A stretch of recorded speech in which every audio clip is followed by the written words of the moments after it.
Time for the Woodlanders. Gotta get a time. 8.65, 8.65. Coming up to the line, number 4 on your program, the Westbury Turtles. Calling it a recovery, I suppose. I see a lot of people getting that this year. Oh, yeah? In the infancy of 2016? Early part of the season.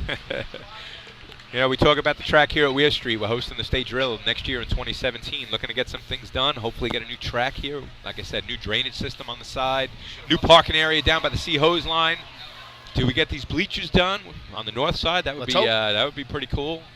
The arch needs to be repointed, so that's why we're out here today having this tournament, trying to spruce up. Like you said before, Jay, even Disneyland needs to get renovated sometimes, and hopefully we'll be able to do so after this tournament or in the upcoming year. For this track being used as a road all the time, it is in good shape for being used as a road all the time. Yeah, it is. I mean, the track really is. I mean, the improvements are going to just make it that much better. All right, Westbury's going through their call-off here. Jay's going to take us through. Couple of revs. No Johnny, no Dougie, huh, guys?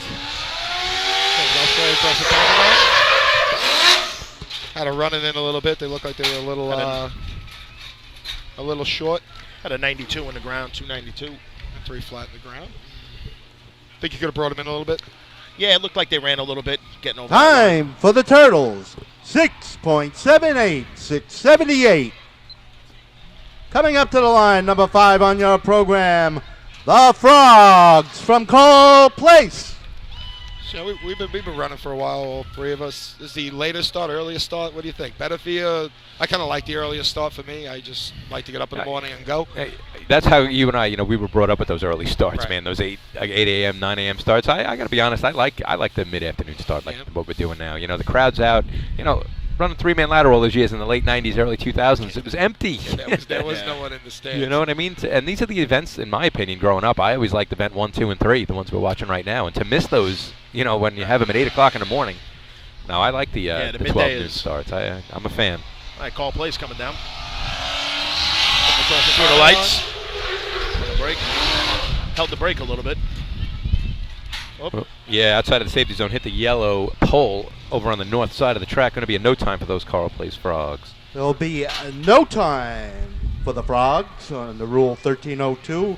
Ladder dug outside the safety zone. I think they could have went down. I think they walked it in on their own. The drop was pretty much there. It wasn't a hot drop, but the drop Coming was up to the line, number 12 on your program, the Roadrunners from Port Washington. And one of the other things I noticed, too, when that thrower got off, it looked like he had his hand on the handle. You got to get immediately to that ladder. As soon as your feet are coming off that truck, you're on that ladder, even before your feet are coming off the truck. And so, I'd love to comment on that, Twan, but I just don't hold on to the ladder. Yeah. It's all about getting set and ready. As soon as that truck stops, your hand does not need to be on that handle anymore. My father, who dug for years, taught me when I started digging is don't ever let go of the ladder, because the ladder's your friend. Well, that's let true. go of your friend, it comes up and bites you. Well, and you all have to work together and make sure everyone's doing the same thing.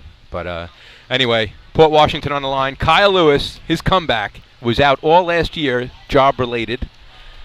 Port Washington Roadrunners need these beginning contests. They were in the mix at the end of last year's state drill. But no ladders. And they did not have ladders like they did in 2014. So what does Kyle Lewis do today? Coming out, opening day. Can he get back in the mix here? The track is theirs. It's yours, Jay. All right, they're off. Coming across the timing line. Nice drop was there. Ooh, looking good. That was got a 542. Yeah. 539. Good shot for opening day. I thought he might have lost some momentum as the ladder was approaching the arch at the top. For Port Washington, 5.44, 544. Very nice run. Danny drove a real nice drop. Next team on the line, number 13 on your program, the Rinky Dinks from North Belmore. I definitely think Donald could have brought him in a little quicker when he was coming up, but otherwise it was a good drop, nice spike. Yeah, it was right there. And a nice welcome back shot for Kyle Lewis. Obviously, he's probably not thrilled, now that he's putting it in the 5.0s and the 5.1s. But a 5.44 first time back. Who knows what their practice regimen has been like lately? I don't know if they've been out every night. I'm thinking they probably have been, but I haven't talked to them about it. But I was talking to a little bit of a get the rust off type of thing for the climber. Yeah, it's your first tournament shot, a little different than practice. Yeah, I was talking to Smallwood, and he said they got a late start going out, and they're tough getting practices together. He was saying, yeah, but they were out there. I saw a couple of videos on Facebook. Cool. All right, Rinky Dinks are on the line. He's been talking to Kyle. He's like, I want to be better later in the year. It's a good strategy. But go Rinky Dinks. Nice Digger drop. lost the ladder. Drop was there. Yeah. Right side Digger lost the ladder. They've been a little banged up in practice. I think that's a new Digger on the right side there. Time for the Same Rinky same Dinks. 7.42. 7:42. On the line, number 14 on your program, the Westerners from West Hempstead. What's the name of that climber, though? He's been climbing now several years, and it's good to That's, have consistency with your climber, at least. That's Corcoran. Yeah. Is it Yeah. Sean? No. Joe Corcoran. Yeah. Yep. The right side Digger came out that ladder, and there was no. Yeah. He wasn't pulling on that ladder on the way back, so that ladder kind of hung up a little bit on him. I've taken a couple of those rides before. They're not comfortable, are they? Tell me, No. West Hempstead's on the line now. Their debut shot in 2016. How's B Ladder been looking at, John? If you it's don't want to been talk, you don't have to. I know that people are superstitious about that sort of thing. But Yeah, doesn't really mind. good. Me, That's what I like about you. But I've been doing some shots in practice and had a couple of issues, and Jonathan's back on the truck. Oh, John's digging again? Yeah, I heard you. Okay. Cross- Last minute switcheroo. Kenny Broadway, beautiful drop, 276 in the ground. Craig Hayes. Got a 36 I overall. got a 35 overall. A little bit of a bang against the arch. Craig climbed through it quite nicely. Does it beat that 544 of Port Washington? Let's see. Time for West Hempstead. I'm hearing runoff. 5.44. There it is, ladies and gentlemen. 5:44. Do we run it off in the first tournament in Nassau County of the year? Dudley saying yes. Ducky Fowler from North Lindy behind me saying yes. Coming up to the line will be the Minutemen from Manhasset, Lakeville. I'm definitely okay with the runoff. The only time I say you never run off is a state tournament. That's just my opinion. Yeah, I hear you about You that. never I run know. off in a state tournament, but here I definitely love to see the runoff. I'm going to go probably no runoff. Why on this not? one. Oh, I don't is know. it because of Jonathan? So you said you were digging Yeah. for Jonathan, who your Hydra man, Yeah. Johnny Poirot. Giving John a little break, and What happened? Why is the switch? Did he get hurt? Something going we on? just tweaked a little bit of something on him, and we just went with me for a couple of weeks, and That's a smart move early in tried the it. year, but obviously you got the hook early today, huh? yeah, bud? yeah. You didn't lose enough weight, man. That's Manhasset Lakeville you hear. 97 in the ground. Drop. Yeah, I agree with you, Jay. I like the spot. I like the angle of the ladder. I thought that the climber got in well. It's just a matter of learning how to get that whip and getting to the top. But everything else Time for the looked Minutemen. textbook there. 6.69. 6:69. They say a lot with Attention, please. Coming up to the line will be number 6 on your program. Running out of turn with permission. Number 6, the Hicksville Hicks. we talk about diggers' jobs, and they say a lot of people anyone can dig, but the diggers assist in that whip. Good diggers can assist and stop the whip and do whatever they want and help that thrower out. And it's I guess a underappreciated position when you get good diggers that know what they're doing with ladder placement and stuff like that. No doubt about it. I hear you there, man. But yeah. It's also the climber too, getting in and off that mounting rung. And if I could see that out of that climber, they might be a team that could put it in the fives this year. 669 at 6900ths rather. But Hass's got the drive. It was going to put him whatever. Yeah, no, that was a nice drop. So. It was definitely a nice spot in the ground, and it was a straight ladder. So anyway, Hicksville Hicks, Dougie Chiz, Go. a couple 5-1s under his belt. What do we do here today? Came like up they short do a and had to little run. Yeah, they're out of the safety zone, and actually the ladder's nice. sliding down, but they caught it before it had to get to the safety rope.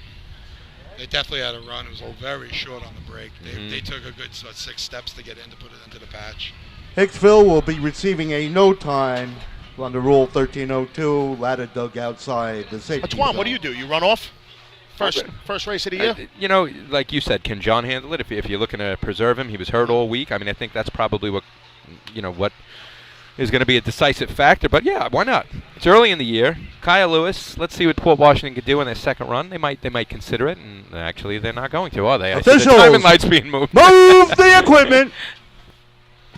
Stand by for the results of the B ladder contest. Well, that answered that question. The runoff's it's a tough question either way, especially early in the season.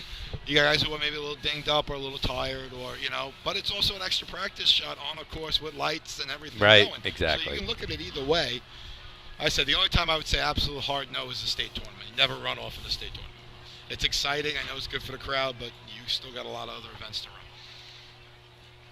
Well, I mean, if you look at it, what's the difference between the state tournament and this? Hey, you're going to get hurt, you're going to get hurt, regardless. Yeah, debatable. But, like my thing is, you run C ladder, and you blow your C truck up in C ladder. Yeah. You blow a piston, you're done. You don't have COs. You just threw 5 points out the window. But you said it though. It's the crowd pleaser. Yeah, you do it for the crowd. You pleaser. do it for the crowd. And there have been some of the greatest runoffs immediately you can think of off the top of your head. CI North Belmar. No doubt. Probably the best CI, runoff. in 02, right? Yeah, Exactly. One of the best runoffs you'll ever see. Yep, there were a couple in the state drill. Which one you got done? So. Back-to-back runoffs Labor Day. South Hempstead versus North Lindenhurst, back-to-back years, and B-Hose. Okay, the results of the B ladder contest. But that's Labor Day. That's the last tournament of the year. Fifth place, 1 point. North Belmore. Fourth place, 2 points. Westbury Turtles. Third place, 3 points. The Minutemen from Manhasset Lakeville. We have a tie for first and second place. Each will receive 4.5 points between the Port Washington Roadrunners and the West Hempstead Westerners. Now, Kyle didn't run third man for them, did No, he? he ran second man today. Okay, his brother was running Yeah, third yeah. man. I was talking to him before the tournament. He's just saying. The other day, I Reset told the her there was a target. drill. She's excited for the Hunter drill coming up June 30th. That's a Thursday night? Yep, looking forward to Thank you, everyone Scotty. coming out as they usually do for that. So me and Twan talked during the year about doing the reseeding maybe at the end of the Hunter drills. That's something you're looking into? Maybe? Yeah, it's just too much. It's I like to keep I know it's non-sanctioned, and I have tried a few different things. Like last year with the live radio? Yeah, I like that. We're not going to do that. You're not going to do that this year? Nah. I gave it a shot. I want to keep it more traditional. All right, that's also good. As it should be. Tradition is a always couple good. times I liked we put the numbers on the front of the truck like we Yeah, used to do. But as far as reseeding, that's that's not going to happen. I tried. I know. Twice talked to me. We got the Hicksville Hicks on the line. Here they come. Hicksville sitting with 1 point in the drill. No stick. No stick. Stick popped up on him. Fighting at not the other playing end, well. the water through the dummy length. Never a good sign when water comes out of your dummy lane. Nope. Nice drop at the hydrant. I just think the stick either bounced up on him or he fully missed Or he it. might have slipped off it.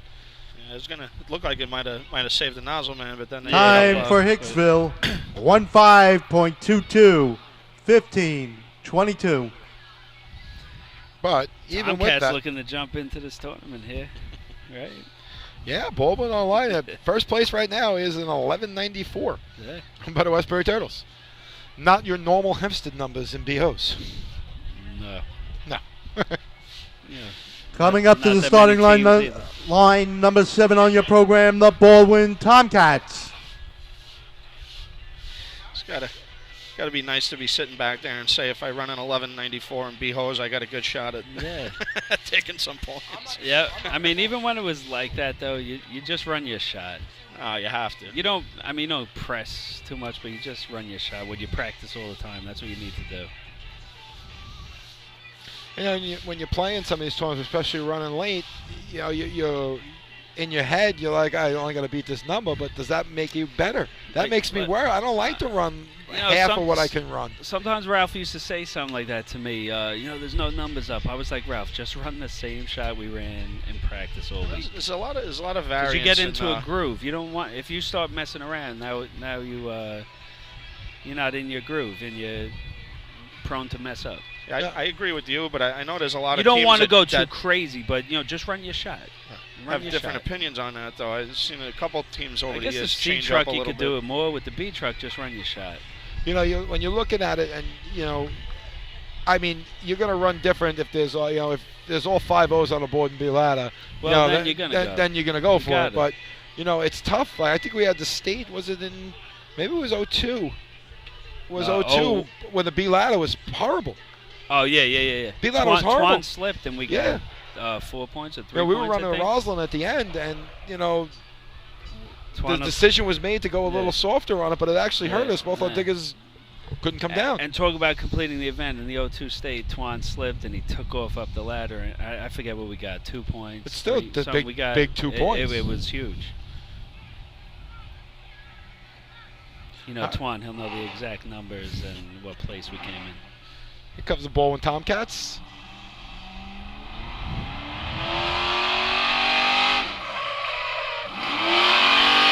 Oh. He brought him a little too deep. Draga got a little road rash there. They didn't look concerned about the 1194 on that shot. They hurt. went for it. He's definitely hurt, and then his shirt's ripped. Road rash. Time for Baldwin. 9.83, 983. That's your first place He's shot up right and now. walking, but he's definitely hurt. Coming up to the line, number 12 on your program, the Roadrunners from Port Washington. That's first place right now? That's first place right now. I think he brought him in a little hot and way in. Could have came a little back on that. Those 3 points in C-Hose, he was looking to. Yeah, 3 points. But I got to talk to John. We're rolling. But he's rolling now. I got to tell him, John, what are you doing? He's sitting in first in BOs right now. Yeah. Not going to last. With 5 teams left. Yeah, they might get something out of it today. See Scotty Clark down there walking on the track, looking slim.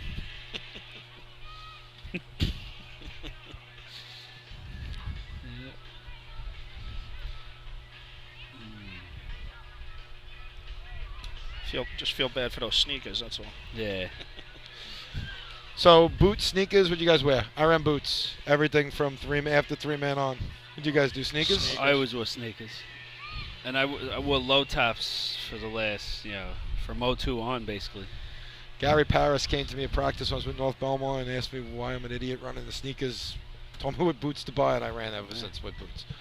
I used to think John Paris, he always wore low tops. And then I switched to them at one point, and I liked it.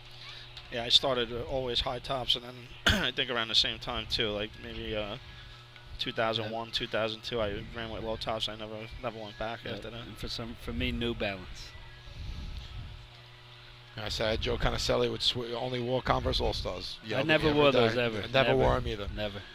All right, we got Paul Washington on the line, sitting in second place in the tournament, 14.5 points. Let's see what they could do. Daniel Solano bringing them in. Donald Smallwood eating up the hydrant. Got to get busy up top. Busy up.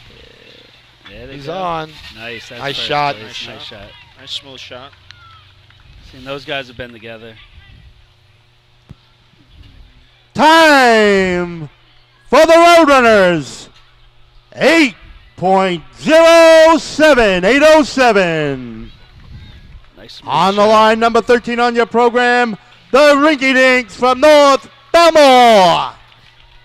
All right, North Belmore sitting with 10 points in the drill, only 5.5 behind the leader. Good start for the Rinky Dinks today in 3-man, taking first place. It's always a good, it's nice to start your day like that. You got those 5 points up there. It is a big boost, especially if you have a good 3-man team. If you miss out on 3-man, that hurts. That's what you're watching, being, when I ran 3-man, ran ladders. It does set your day. It sets your tone. Because, especially if you have a decent 3-man ladder team. Yeah. If you slip there, that's your bread and butter. And it kind of puts a downer on the day and just, the good teams run through it too. Yeah. When you miss, those good teams run through it. They said, you have to, but it is hard to get into that frame of mind. All day you threw away points if you would have completed a shot. Trying to teach my kids when they're younger, I teach them right away. It's one event. Just go to the next. It's done. You can't do anything about it. Same every sport. Baseball, basketball, you make a mistake, one event. Move on. You want to get mad for 2 seconds, that's fine, but guess what? We have Paul Washington's nozzle man. Oh, there we go. Nice smooth shot there. What's up, guys? Nice shot. Yeah, thank you. Nice smooth. You guys been together for a while. Here we go. North Belmore. Definitely a little deep at the hydrant. Not what North Belmore was looking for. Definitely not. All right. How'd the shot feel? Time for the Rinky Dinks. 10.52. 10.52. Coming up to the line, number 14 on your program, the West Hampstead Westerners. I mean, the shot felt pretty good. We went into B-Hose with the mindset of, let's just put up a time, I mean, that's. No, it was a nice smooth shot, and I mean, I would assume you guys know you're probably capable that you can run better, but like you said, you had the mindset, let's just put up the number and go from there. It's a good shot, though, definitely. Quick hands on the nozzle. We were just talking about that. I always was in the way of just run your shot, like not lay up, not try to go too fast. But that was a nice smooth shot. Like you could run better, but it was a nice smooth shot. It's definitely a good starting point for us, we talked before. Yeah, you got out late, so that's definitely a good start. We talked before about Donald and C-Hose going back and putting that hose on. Ended up getting you guys some important points you needed. Especially in the tournament you're running today, right? With these 10 teams, and you guys have got to kind of make sure you guys are running good, and if you don't, get back and fix everything quickly. That's one thing we definitely discussed in our team meeting before this race was no matter what the circumstances are, complete the runs and do your best to complete them quick. If you happen to mess up, if you slip on the ladder, get to the top. If you miss at the hydrant, get back, give me water, All right, here comes the Westerners. Oh. Yep, complete the contest. Water coming now. I missed at the hydrant in West Hampstead. Look like he came in a little hot. Look like he could have handled that's it, though. That's like a normal run for them. Yeah. See, that's what I'm talking about. That's their normal run. They didn't care what today Time was, for West Hampstead, 13.79. 13.79. Coming up to the line, number 15 on your program, the Minutemen from Manhasset, Lakeville. From your angle, did it look like the anchorman let go of the hose there? I thought he crossed actually, and then he might have let go after that. It looked like he crossed to me on the adapter, but it's hard. It's a little bit of a long way from here to see. If he hits, you don't see that. It's not normally Jonathan misses anyhow. So it's not a normal thing. So I guess you're running as your dragger. You're used to just coming out and throwing it out in front of you. Well, yeah, Ralphie might have looked. He's seen it, saw it on maybe, and he let go thinking he was on, but he wasn't. Wasn't really on. He was cross. So one of those rare misses. It happens when you get it. It's just and they ran their shot like we were talking about. In the long run, I think it helps you to run your shot. Like it might help you today to But your overall goal. But in the long run, preparing for the state and going forward, you want to run your shot. Your goal is to win the West tournament. Hampstead's a team that wants to win the state. They run their shot. That's right. You're not. You're here. Yes, you want to win this tournament, but you want to be preparing for the one everyone wants to win. That everyone wants to have. I mean, you'll take the 4 or 5 points if you run 8:30 or whatever. But you want to run a 7:7. Right. 7. You want to run a good time. You want to put your numbers up. Because then you're running to your capability. And when you get good teams, they don't run against other teams. They run against their own team records, and that's the way to race. You race against your team records. That's what it really you do. is how you have to do it. All right, here comes Manhasset Lakeville into the hydrant. Got water. They got water in the hose. How's the man's got on? it. Nice. I'm Let me telling tell you you, something. practicing. There you go, You can see it. You definitely can see You it. can see it. Just I mean, he gonna just barely got it on, but he did get it on. Manhasset. Time for the Minutemen, 8.25. 8.25. Let me tell you something. That was a On the great line, shot. number 16 on your really was. program, the Roslyn Highlanders. And I bet you that's the shot they've been running in practice. Let me tell you something. They're sitting with 9 points before that. Yeah.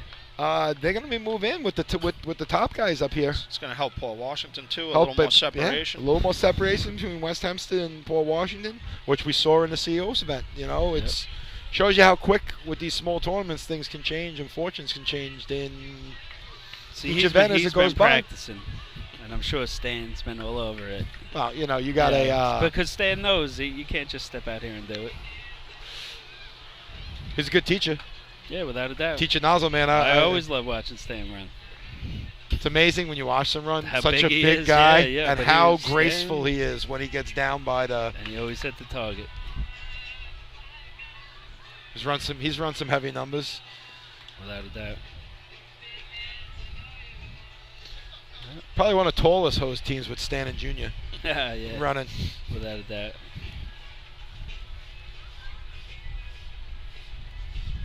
Looks like Getting back to practice, man. Even when that's what I see in a lot of teams. Even some of the newer kids. I don't think at times they realize the time you have to put into this and the practice you have to put into to get to that level. Yeah, even before the season in the winter. All right, we got the Roslyn Highlanders, our last team to run B-Hose on the line. A lot of new guys in Roslyn, a lot of new faces running. Here comes Roslyn. Little fishtail at the hydrant. Oh, yeah, the braking man must not get off. He didn't get off again. Not bad, not bad. I think I might even be in the money. Yeah, that braking man must not. He might not get off because he was holding on for dear life onto that bridge. Yeah, Time for Roslyn, 10.57. That's gonna 10:57.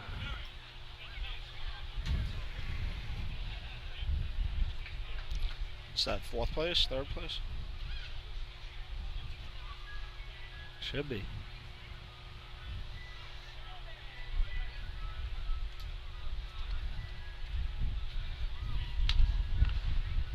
Fifth.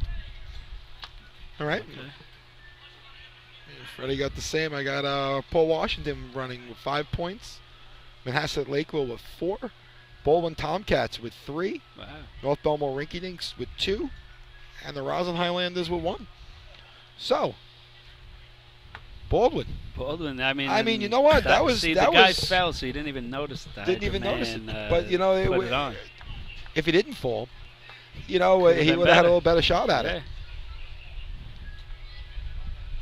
So it's a good day for them. So we're gonna come in getting ready for the efficiency. Officials, move the equipment.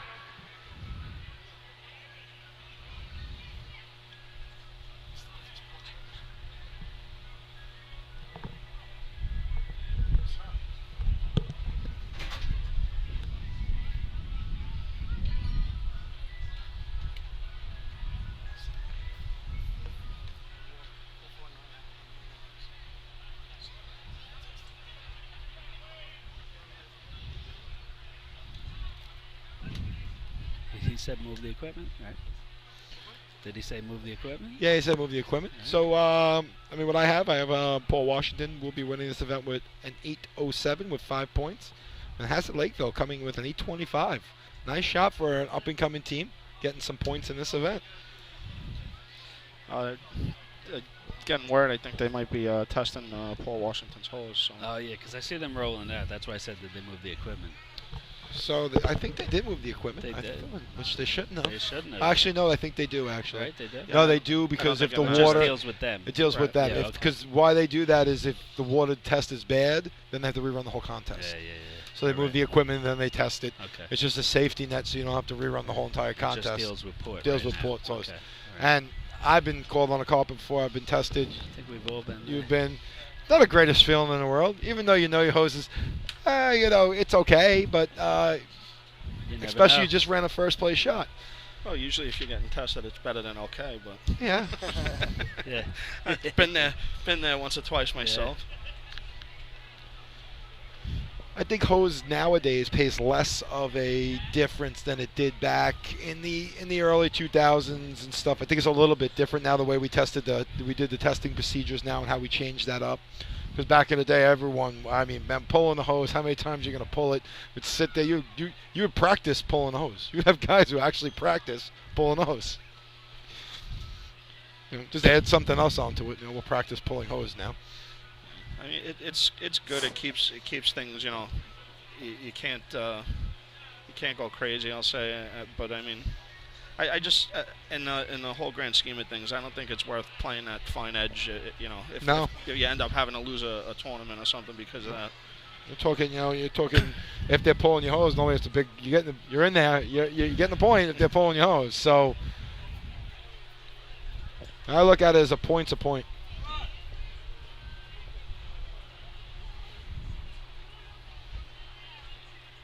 So what do you guys think? I've talked about it with a bunch of people. Me and Jack talked about it on a radio show, the end of the year's radio show this year. Matt, state tournament last year. One of the best things you ever seen? It definitely was an awesome finish. But I think the fact that the track was repaved before, and I know they had no control over that, I think that's why we got that result. Could be. You know what I mean? I think Could be. because That's a everyone good- runs on that track. No one ran on the new track. I think if it's the other track, you don't have the probably not a tie. You don't have like all those teams having a bunching. chance. But it was awesome to watch. We're going to take a commercial break while they're testing Paul Washington's hose. We'll get back to you with the results of the test and getting us into the last three of the Efficiency Motor Pump and Buckets contest. We'll see you guys in a little bit. The Bill Fox Company has been in business over 60 years, specializing in custom championship rings, watches, badges, pins, and awards. The Bill Fox Company has crafted championship rings for the past state champions, including the Westerners, Flying Dutchmen, Hobos, Wolves, and the Yellow Hornets, as well as the Firefighter Combat Challenge competition. Bill Fox Company is the recognized name in recognizing people. Check them out on Facebook, Twitter, and on the web at www.billfoxco.com. With over 25 years of service in the fire industry, High Tech Fire and Safety continues to be a proud sponsor of New York State drill teams. High Tech has been honored to serve as master distributor for Morning Pride products, including state-of-the-art bunker gear, USAR gear, EMS gear, helmets, gloves, hoods, and boots. In addition to Morning Pride gear by Honeywell, High Tech also provides quality products, including ISG thermal imaging cameras and CMC rescue products and Deuce rescue systems, providing your fire department with the highest level of support and service for all your personal protection equipment needs. For personalized demos, speak to a certified sales specialist. Call 631-777-5170 or visit hightechfirenewyork.com. Since 1973, Fire News has been a proud supporter of the time-honored tradition of New York State Drill Team Racing. As they celebrate their 43rd year of publishing, they are honored to be the official publication and online coverage of the New York State Drill Teams. Look for ongoing coverage in Fire News on firenews.com and on Facebook, Twitter, and Instagram. The 2017 Fire Rescue and EMS Mega Show takes place February 18th and 19th at the Brentwood Sports Fieldhouse at Suffolk Community College. The new venue was a huge hit in 2016. It's bigger and better, and 2017 will deliver many new vendors showing the latest, most up-to-date turnout gear and new products. Hundreds of vendors will be present to explain and demonstrate their product line and services, along with the extrication competition. See you next February in Brentwood at the Mega Show. Attention firefighters, are you still tracking your SCBA cylinders using paper and pencil? Stop the insanity and get the CAT Cylinder Accountability Tag System from Coastal Fire Systems. The CAT makes refilling cylinders simple and easy, ensuring that your members never overfill a cylinder or fill one with an expired hydrostatic testing. Let the CAT system handle the record-keeping, inventory, alerts, and OSHA paperwork for you. There's only one place you can get the CAT system, and that's Coastal Fire Systems. Head to www.coastalfiresystems.com for details and information. The groundbreaking FDNY electronic accountability system is now available to departments nationwide through Motorola, and SDI is the company behind this game-changing technology. Now, SDI has paired with New York State volunteer departments including Central Islip to solve the challenge of accounting for members who respond after the tones go off. Keep track of your members on your next big incident with a proven solution designed with the New York State Volunteer Department in mind. For more information, visit systemsdefinition.com and firegroundaccountability.com. The Titan Group is back, supporting Drill Team Racing after a strong off-season of our own. Our new headquarters, now located in Bohemia, Long Island, is now fully equipped with an in-house screen printing operation, coupled with our embroidery setup that you've come to trust. Become a member of Team Titan to take advantage of our new custom team website ordering system. Follow us on Instagram at Titan Group Racing and search Titan Group DTR on Snapchat to keep your hand on the pulse of your favorite teams. With 20 years of experience in the apparel industry coupled with 20 years of racing experience, we know what you need. Pants, jerseys, jackets, helmets, we've got it all. Call us today at 631-859-0075 or see Artie Suskind on the arch or Devin Robinson on the track. Gear up, get on, the Titan Group. Not every evolution in vehicle rescue technology costs tens of thousands of dollars. The Beluga Glass Cutter finally makes windshield removal quick and safe, and fire departments can add the Beluga Glass Cutting Kit to their rescue setup for only $5.95. Head to www.coastalfiresystems.com to check out the Beluga in action. Fatty McGee's in East Islip. Wednesday is Ladies' Night at the best FD Racing Bar in Long Island. Stop in anytime for a drink with good company, a great lunch and dinner menu, and of course those famous Fatty's wings. Integrated Wireless Technology is proud to be part of the 2016 season as the exclusive Motorola dealer for New York State drill teams. IWT is a Motorola manufacturer's representative and offers the full line of Motorola products to fire departments as well as David Clark headsets and sound-off signal emergency lights. IWT is your one-stop shop for custom-engineered radio solutions, licensing assistance, dispatch solutions, and top-notch reliable service with fully insured technicians. Start your next radio upgrade with IWT. Check out their website at www.goiwt.com. Coastal Fire Systems is the official SCBA dealer for New York State drill teams. Scott Air Packs, cylinders, RAT packs, refill compressor systems, gas detectors, Hyatt boots, Protec and Dragon fire gloves, as well as the future in thermal imaging technology. Coastal is also the one-stop dealer for Petzl, Scott, CMC, and Colorado bailout systems, along with professional training to keep your members sharp and meet New York State requirements. For more information, check them out at www.coastalfiresystems.com. Welcome back, everyone. We are still testing the Paul Washington Roadrunners hose. That would be a big turn of events if for some reason this big wasn't turn good. of events. It was changed kind of a lot in the trophy and the overall points for the day. We were just talking about trophies up here. We want to welcome Anthony Rizzo from the West Hempstead Westerners. What's going on? There you go.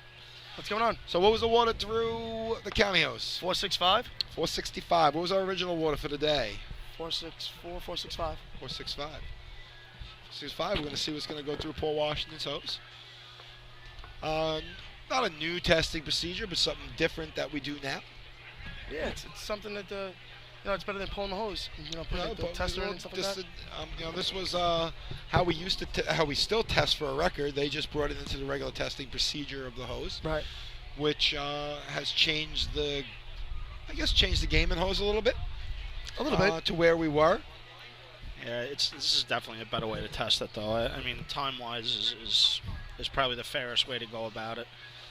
We had all kinds of issues. Well, I'm sure you remember back in the day when they first did it with the actual hose tester with rip liners, or is it 2.5, and blah blah blah. But you're the strongest guy doing it. We practiced. When I was at Rousel, we actually practiced doing it. We took hose out, and we had two guys. Those two guys were going to test hose. You were the two guys. Yeah. That, came out with gloves on. You had special pulling gloves. Time to shine. You had that. It was guys who went out there and tested hose. And there were ways if someone didn't know how to pull the hose. We had a problem with officials that not knowing how to pull the tester out. Right. And then the teams were doing it, and it was like something you practice, like B hose and C hose. Well, some people over tighten it, they keep going, like, oh, you passed it. Then you stretch it out. There's a whole bunch of ways, but the procedure we do it now, how we do it now, there's different ways they did it. I mean, even in motor pumps, I think it still have to drop the pin, right? Yeah, the pin is that's the only event that still uses the tester. In this sport, as the sport's evolved, people evolved other ways of getting better in the sport. And it started out with why the rule book was created, Wilbur Young, those guys, they all found a way, not cheating, it's not cheating, it's finding a way around it, doing it better. And why are rules made? We make rules all the time to counteract something that happened. And it's something which is good. It just shows how this sport evolves. Yeah, well, I mean, you're talking about hundredths of a second. I mean, anybody who's not trying to gain everything they can, you got to put your work in on that. But then everyone says that cheating word, and a lot of people take offense to that. Maybe altering, maybe cheating is not the right word to use. It is, and it's what you have to do. It's just I think you want to try to get better, and as you said, if you can find 4 things wrong that knock 1/10 off your time, we've seen tournaments 1/10 between from first and fifth. Absolutely. So it's a lot of points you're giving up for something that you could fix yourself. So we're at the Hempstead track. All ran here before.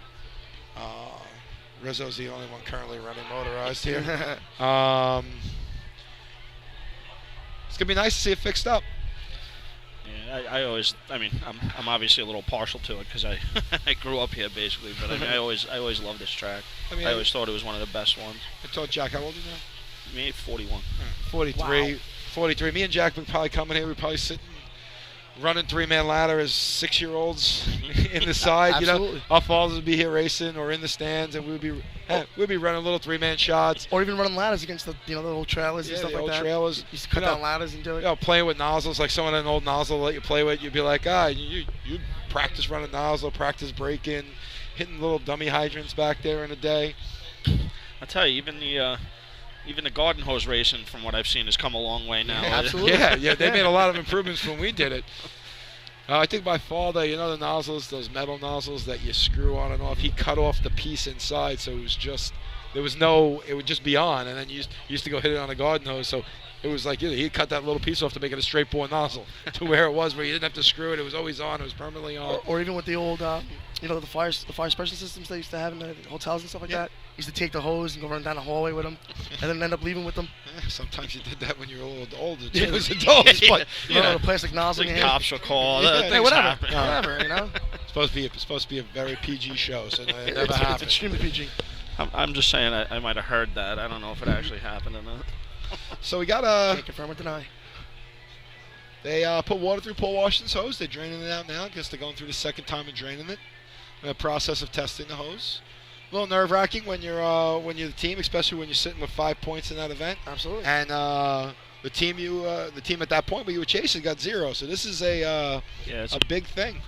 It's funny because we're here and it's taking a little bit of time, but when you're out there on a like course forever. and everyone's watching, it feels like it's hours go by while you're waiting until it's till it's test, and then there's a couple seconds in between when the water comes out to when they tell you what the time is. Yeah. So we're done with the portion of the drill where if it doesn't rain, we're good now. Good to go. We can run the rest in the rain, which is not ideal situation. Did we ever change that rule about sweeping the course and efficiency? Yes. And pump? Yes, the new rule went in effect this year. I ran it at the bowl and drill first time in old fashioned, which in the ground events is a lot more water on the ground. Right. You're breaking couplings on the ground, on the course itself, doing part of the event. Didn't see much of a problem with it. Okay. The big puddles, the officials did a good job of sweeping down the big puddles. So that's going to work today is that if there's a big puddle what the official feels is a hindrance, they're going to sweep the puddle.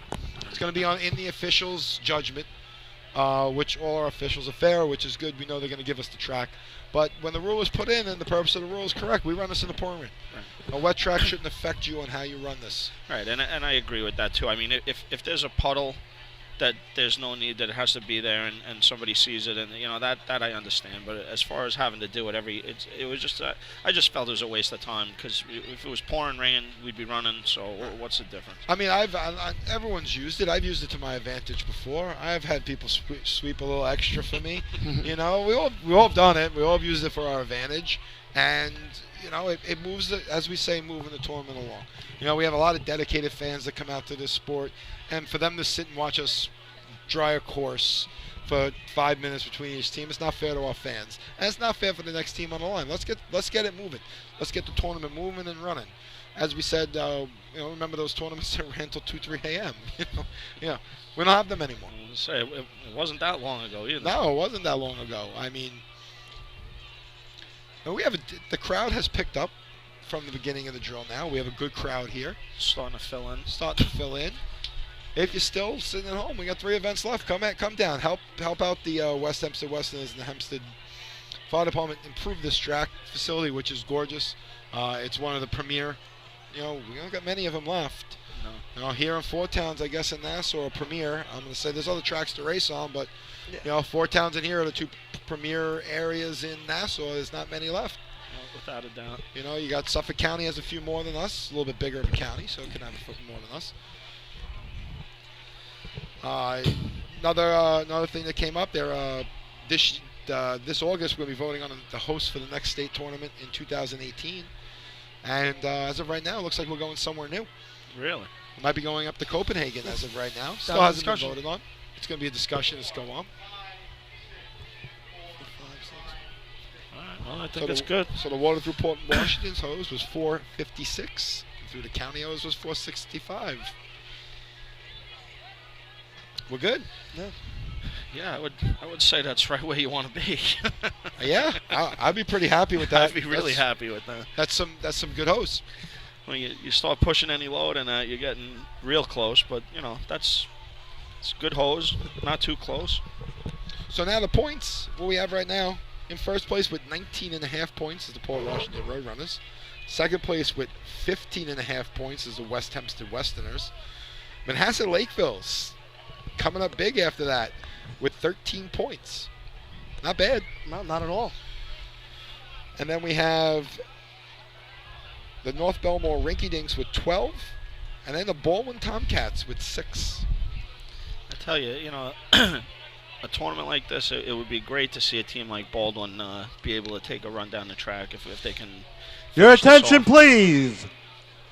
The results of the B-Hose contest are as follows.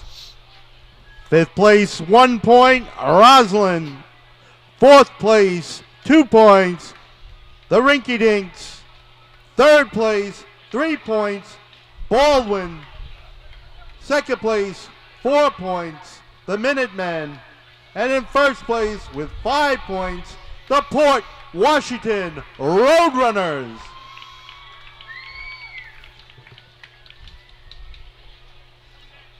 So we're going to be almost ready to go for the efficiency contest. The officials have been setting up the equipment as that test was going on. 2 teams right now. Not 2. I'm not going to say North Belmore because they're a team that could be there. That definitely could be there. But Manhasset, Baldwin. Young It's a really good showing by them, yeah. Nice showing, nice start. It's good. It's a good day now, but it's also a good confidence booster for for the rest of the season. They come out today, score some points, and improve. And now this is where you go as as a captain or a senior Absolutely. guy at the team. You go to your team. Now, these Or are even the a 3 new guy. events. The 3 events right now that you're going to talk to them. This is where we need to come. This is the good teams can run the last 3 and put up numbers in the last 3. Not saying today they're going to put up crazy numbers, but to go out there and this is where the pressure is put on you. Absolutely. And you got to start learn to run under pressure in those last 3. Right. Because they're full team events too. That's what I like about these events. It's not really where one guy can carry you so much in these events. It's not the 5 guys on the truck. It's actually 10, 12 guys. You look at the Dewey Park Termites, who probably will go down as probably the best last 3 team ever. Absolutely. Amazing numbers they would put up. They were team events.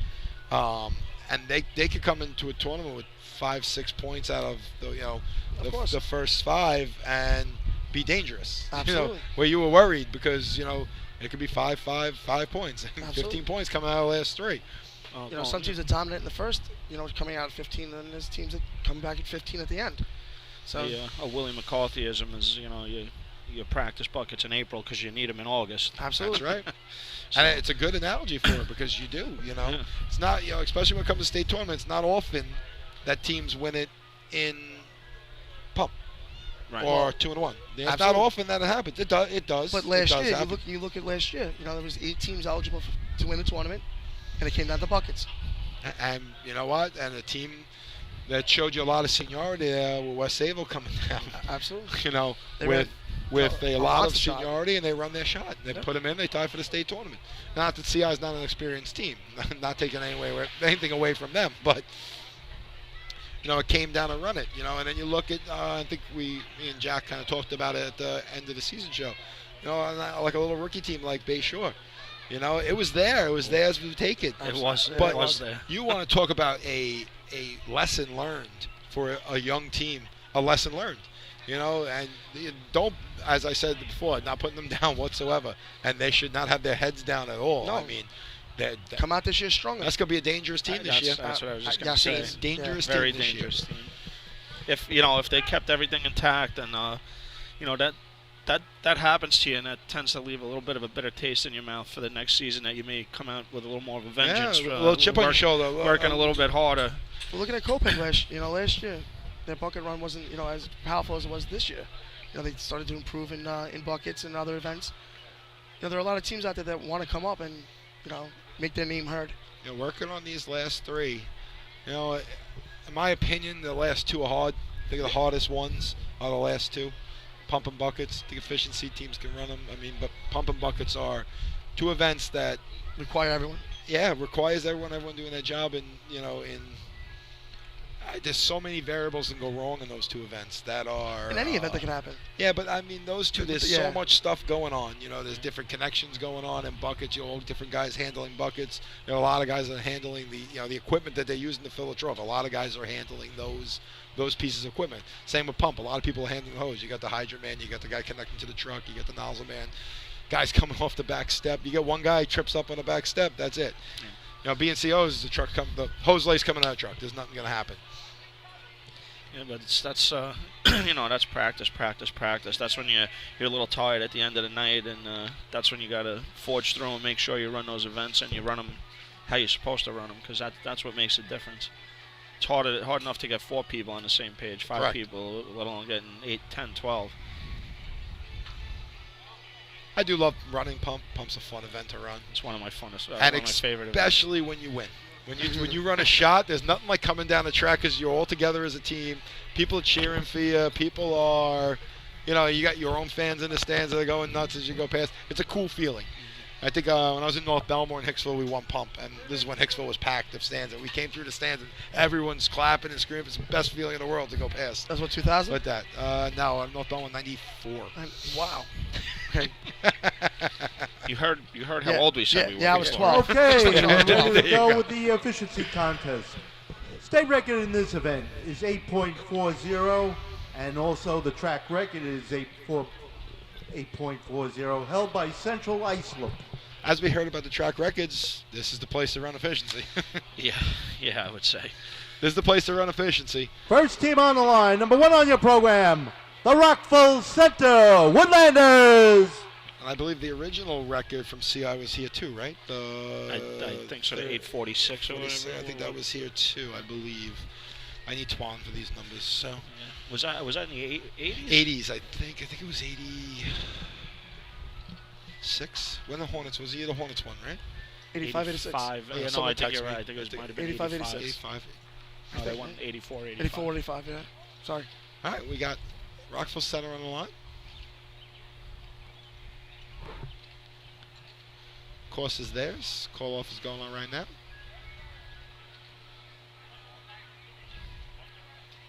How'd your man's out far, huh? Yeah, and I'm just looking. Are they running short guys, or am I? Looks I that think way. they all Yeah. look like running without a drag. I thought I was going crazy for a second, but. All right, here comes Rockville Center. Nope. Hydro man miss. Ooh, no backup man. This never ends well. I was going to say, not on here. this course it doesn't end well. Not here. Yeah, the water's just too strong. You can't do that. No. So, running Your here. attention, please. Number 1, Rockville Center Woodlanders will receive a no time. Failure to complete the contest, Rule 1307. Next team on the line, number 4 on your program, the Westbury Turtles. What I learned about running efficiency here is you don't want your 2.9, 2.8 handle because, you know what? Water's going to catch a nozzle man.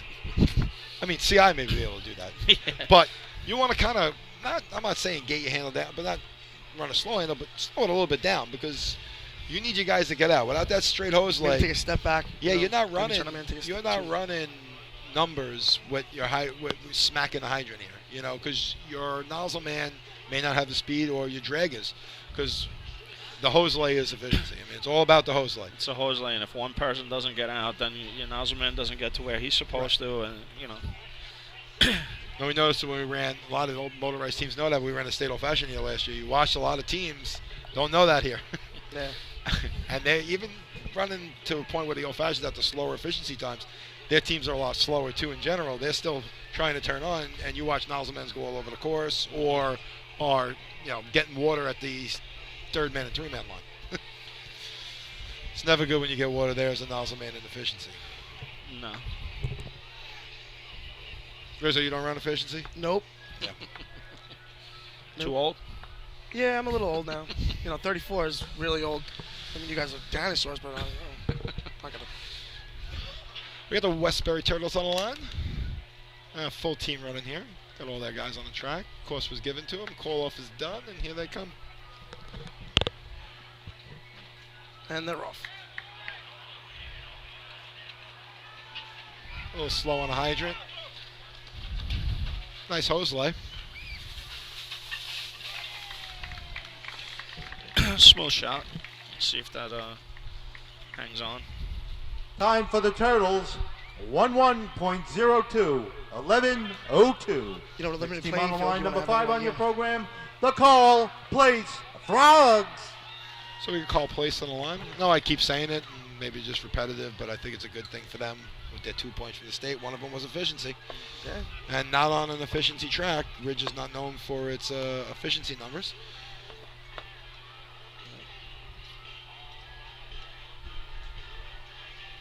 It is. It's it really blows my mind to see Central Islip, run that event that well for that long. And actually, the only comparable team I could even think of is New Hyde Park, maybe. Yeah. But to run this event with that much consistency for that long of a time period, it's just amazing to me. I think that has a lot to do with youth. Efficiency is a youth event. Yeah, the feeder team they have. That's a youth event. You got young, fast, and maybe skinny. Some skinny guys can run that event. Yeah, but they run it in the juniors too, so they you know what? And I think that's a big advantage that Suffolk County has on Nassau. Is they have a lot of junior teams out there. They're starting off young. But even still, a lot of this comes down to hitting a target, the nozzleman, and right. Again, they just seem to have everything perfect, same way every single time. So. Okay, call place is given the track.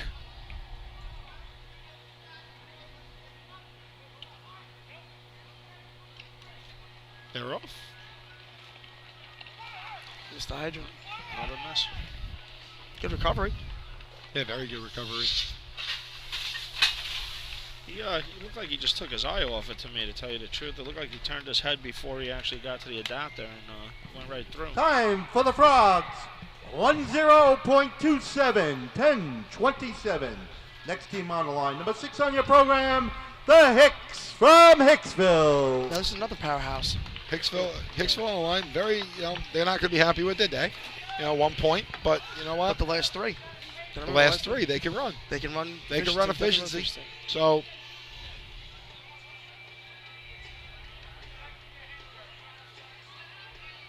A little weird not seeing a lot full of teams at this drill. Yeah.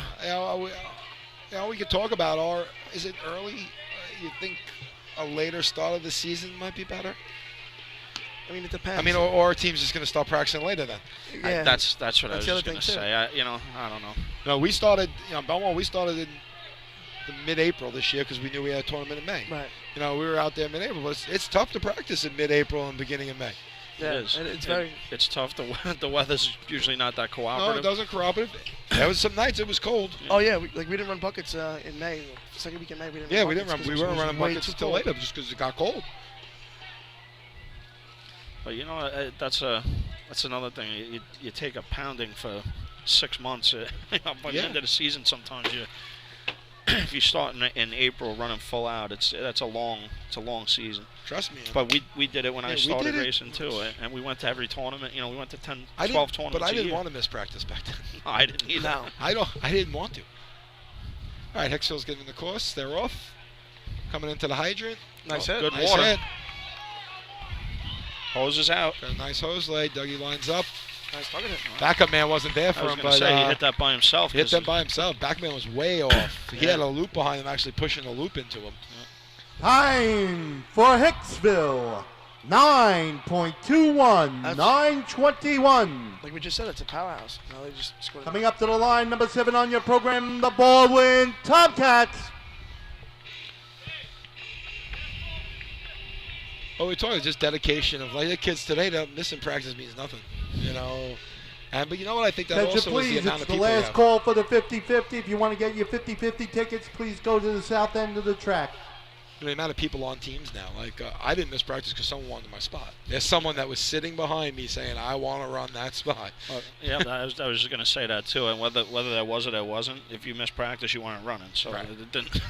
I mean, not to mention the heckling that would happen after you can't do that anymore.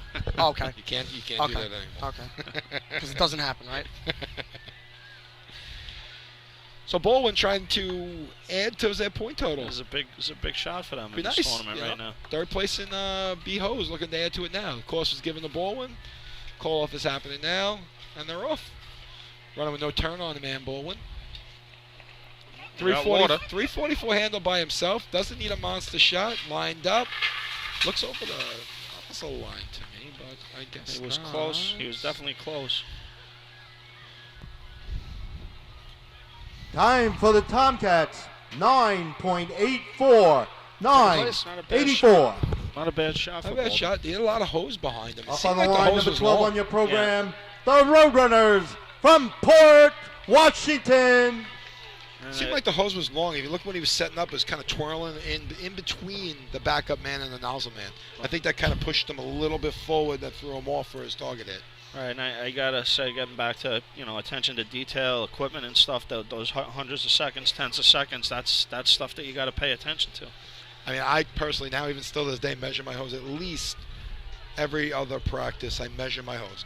I put it out. I have marks on the course. I put it out to the marks on the course and measure my hose just to see where I'm at, because we all know the hose grows, shrinks, does a whole bunch of other weird stuff. Well, that's part of it. You can't just cut it once and then think it's going to be good forever. I mean, you got to stay on top of it. Even for these teams that are coming out there, just the nozzles. Like my nozzles are surrounded in foam. The tips of your nozzles are important. People don't understand. Just a little tip of your nozzle, a nick in the tip of your nozzle is a big deal. But paying attention to that detail. Got the Port Washington Roadrunners on the line. They were given the track. Call-off is happening now. And they are off. 323 handle. They're getting out there.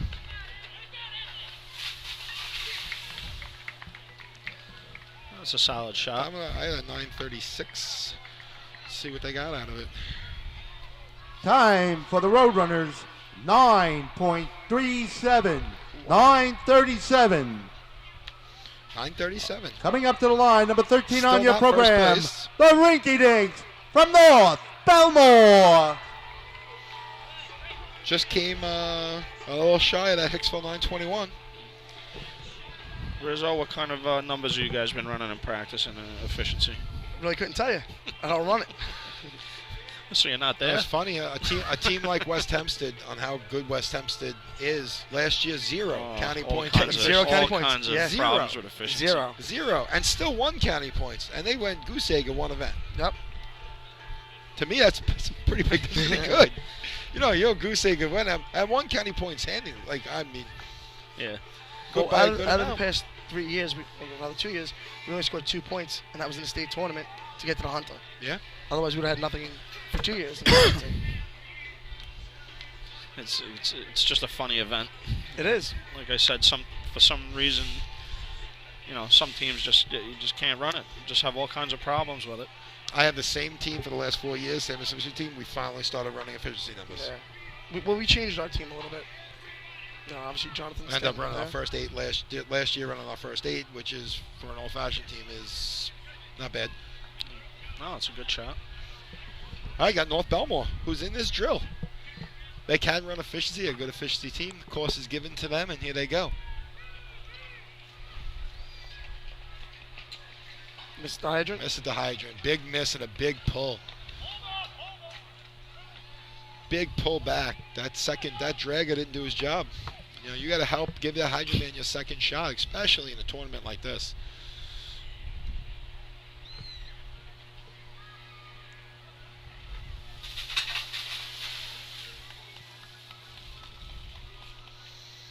Not what they were looking for. No, that was time for the Rinky Dinks. 23.49. 23.49. Up on the line, number 14 on your program, the Westerners from West Hempstead. At that hydrant dragger, he's got to just hold off a little bit to make sure your hydrant man hits, just that he can get that second swipe if he doesn't. It looked like he just kind of ran with it and just kept going. Well, you're running to beat the water, but then it's kind of tough to ask him to hold back. to hold back too. It's. I gotta say, I'm gonna point the finger at the hydrant man. Oh, definitely the hydrant. I'm just giving the extra additive after that. All right, we got West Hempstead on the line. Could put a little distance. Could catch up some distance on Port Washington right now with trying to get in there and beating that 921. This is a big shot for them too, though, because if they miss, then Port Washington's going to Port Washington basically, I think Port Washington could lock it up if they miss. So there's a lot of pressure on this. Right now there's a 4-point lead. Oof. So this is big here. Yeah, and in a tournament like this, to make up 8 points in the 2 events, yeah. It's not impossible, but Not impossible, not but it's impossible, tough. but it's really tough.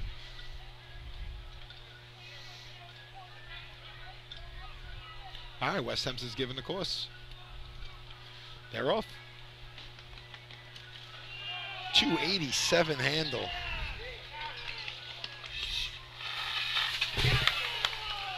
I got that in the 8, so let's see what that's going to play. I had an 867, but I might be off a little bit. Time Well, it was in for the eights. West Hempstead.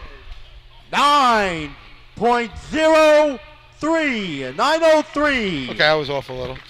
It's tough from up here. you gave him a little. Next up on the line, number 15 on your program, the Minutemen from Manhasset Lakeville. Well, that's what West Hempstead needed to do. Yep. Looks like they're not going to go 0 this year. No. No.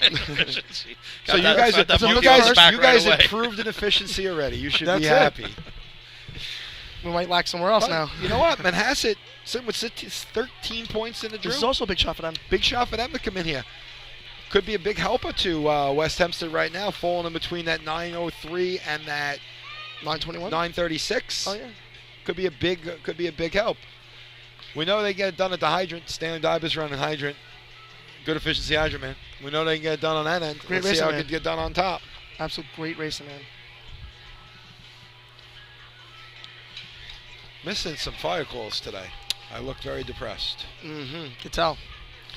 You can't. We don't bring that up at a racing broadcast. Well, no, I'm just saying. What are all those? Oh, I don't know. No, I'm active. So am I. All right, so we are waiting on Manhasset Lakeville Minutemen. They have been given the course. I do miss Rudy's call-offs from Manhasset. Yeah. Back in the day, they were quite comical. But here we go.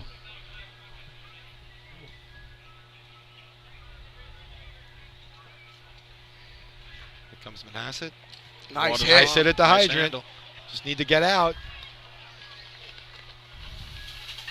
Yeah. That's it a play. At 984. Really, it looked better than that. Time for the Minutemen. 9.48. 948. Does not Up go in on the between line, Paul number 16 Washington, on your but program, the Roslyn Highlanders. it's going to give Manhasset some points. Absolutely. Keep him going. He's going to keep them going. Right now, you got the 903, the 921, 936, and the 948.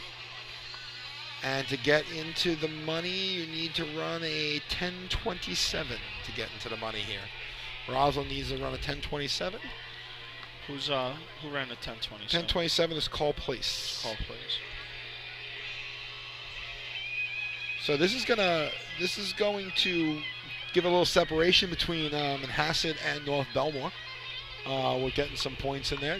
Gonna bring Manhasset a little more separated from North Belmore. And, West Hempstead and Paul Washington will tighten up a little It's going bit. to bring Baldwin up, and it's going to tighten West Hempstead and Paul Washington, which is the kind of tournaments as fans we like to see, not as members of the team we like to see. We like to have it locked up and pumping buckets, but, you know, it's nice for the fans and for us people listening, enjoying the tournament to watch and listen to. It makes it more exciting. No turn on man here for Roslyn. Oh, that middle drag is way behind.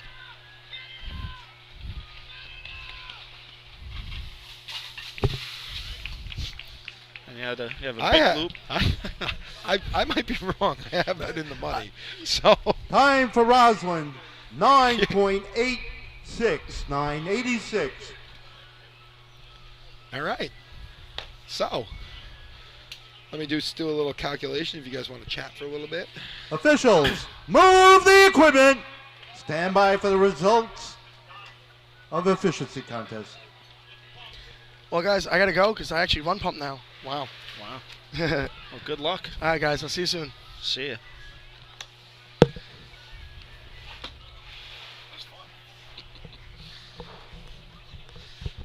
So yeah, so what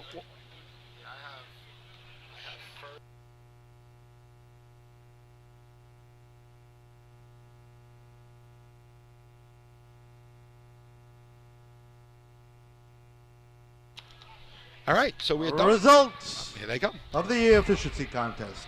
5th place, 1 point, Baldwin. 4th place, 2 points, the Minutemen. 3rd place, 3 points, the Roadrunners. 2nd place, 4 points, the Hicks from Hicksville.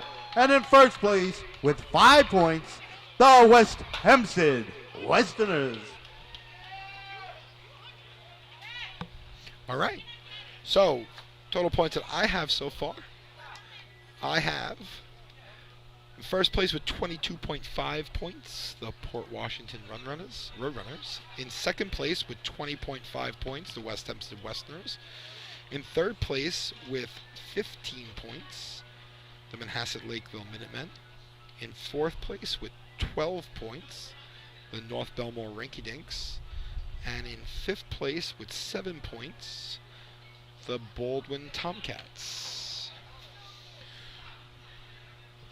We're going to be getting ready for the motor pump contest. Fred, are we doing a commercial? Pay some bills now and have a commercial.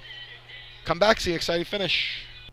The Bill Fox Company has been in business over 60 years, specializing in custom championship rings, watches, badges, pins, and awards. The Bill Fox Company has crafted championship rings for the past state champions, including the Westerners, Flying Dutchmen, Hobos, Wolves, and the Yellow Hornets, as well as the Firefighter Combat Challenge competition. Bill Fox Company is the recognized name in recognizing people. Check them out on Facebook, Twitter, and on the web at www.billfoxco.com.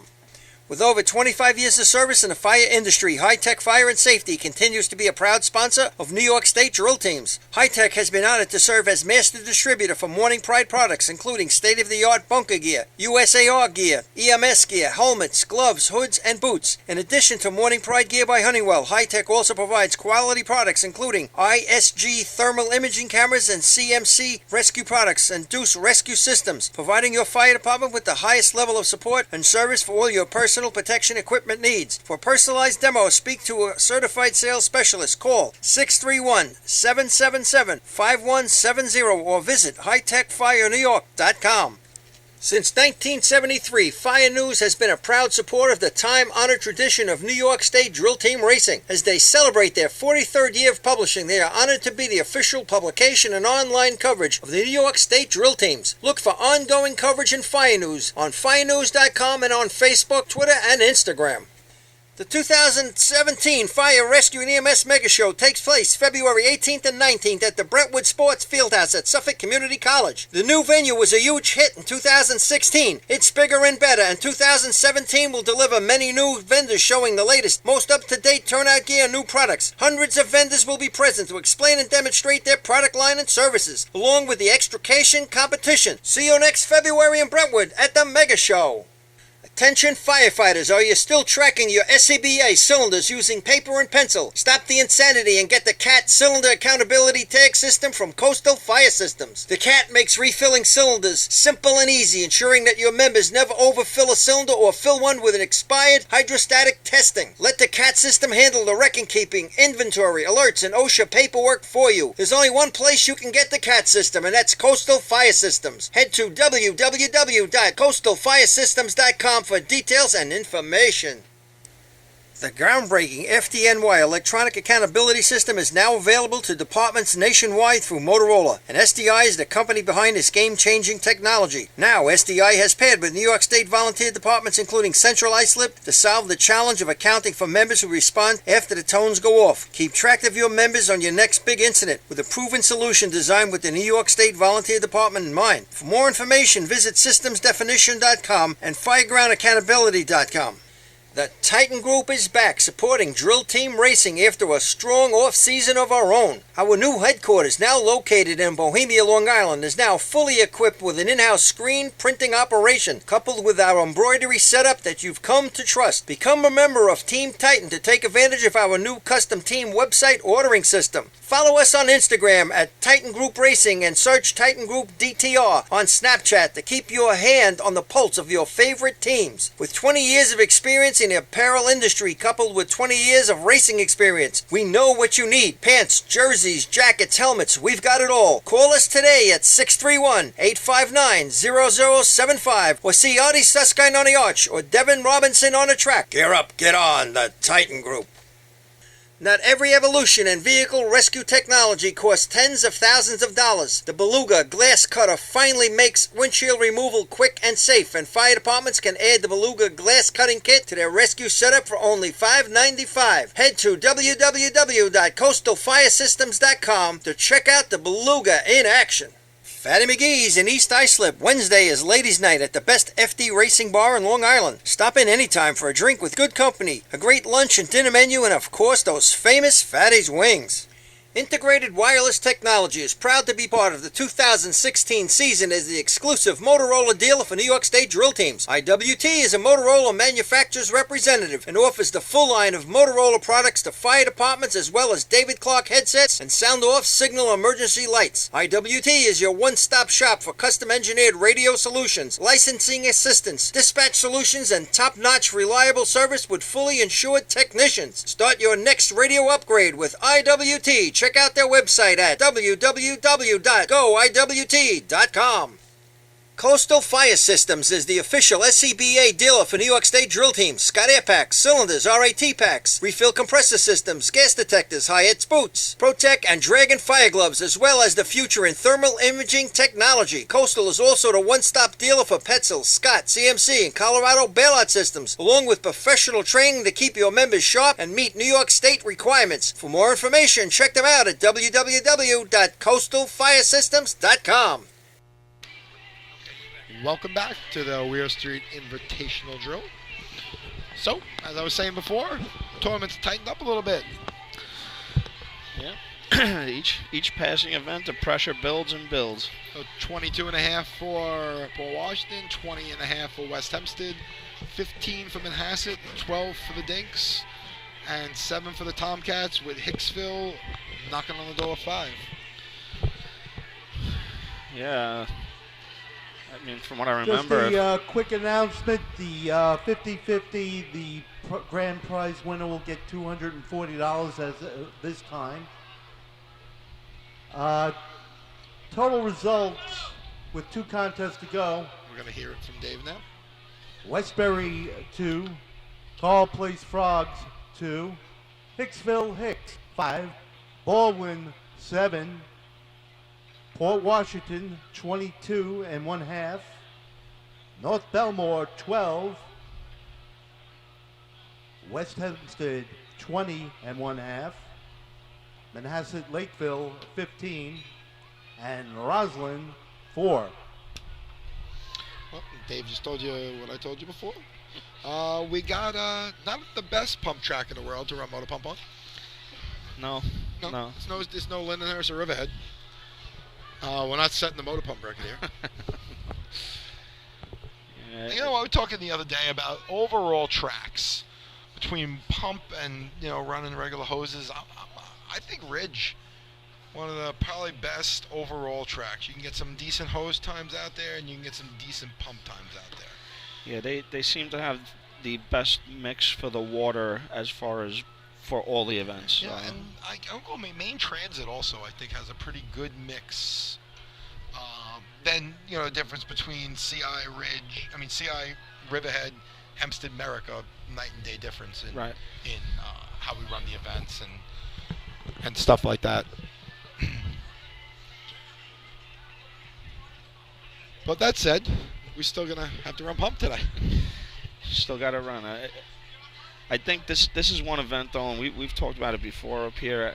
I think running here is really a disadvantage when you practice here and then you have to go to one of those pump courses. I think it's easier for you to practice on a pump track that is a great pump track and then have to go to America, Hempstead, and run pump. Right. I mean, just where your nozzle man gets out, where your guys are starting to pull back, how that actually, even the guy on the question mark, on the turn on that question mark, is set in the hose, because you go to CI, all of a sudden, or Riverhead, you're getting blown over. You're getting blown over the guardrail. It's popping out to where it's just a little bit of a flow to it. You know, there's still some pressure to it. But it's not the same as doing it there.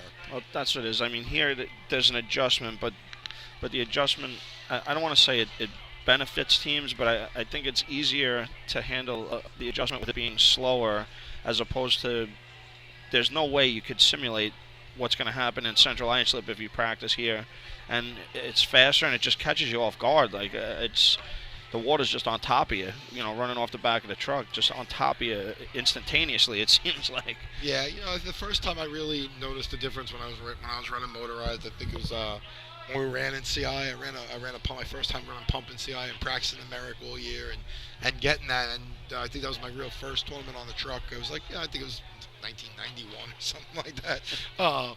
And feeling it and getting that jolt coming off when you're running with the hose, and all of a sudden, instead of it like falling out of your hand, it pops out of your hand and stuff like that. But you know, I guess that's how the sport is. You gotta different tracks. It's like baseball too, and anything else. Different stadiums, different ways to play the game. It definitely is. And that's, you know, with that being said, I feel like it's the exact opposite with efficiency. You know, when you come to Hempstead or Merrick and Right. you're not used to practicing, it's just you can't simulate what that water's going to be like. I mean, I think we saw that in big-time motorized teams run here a lot. I think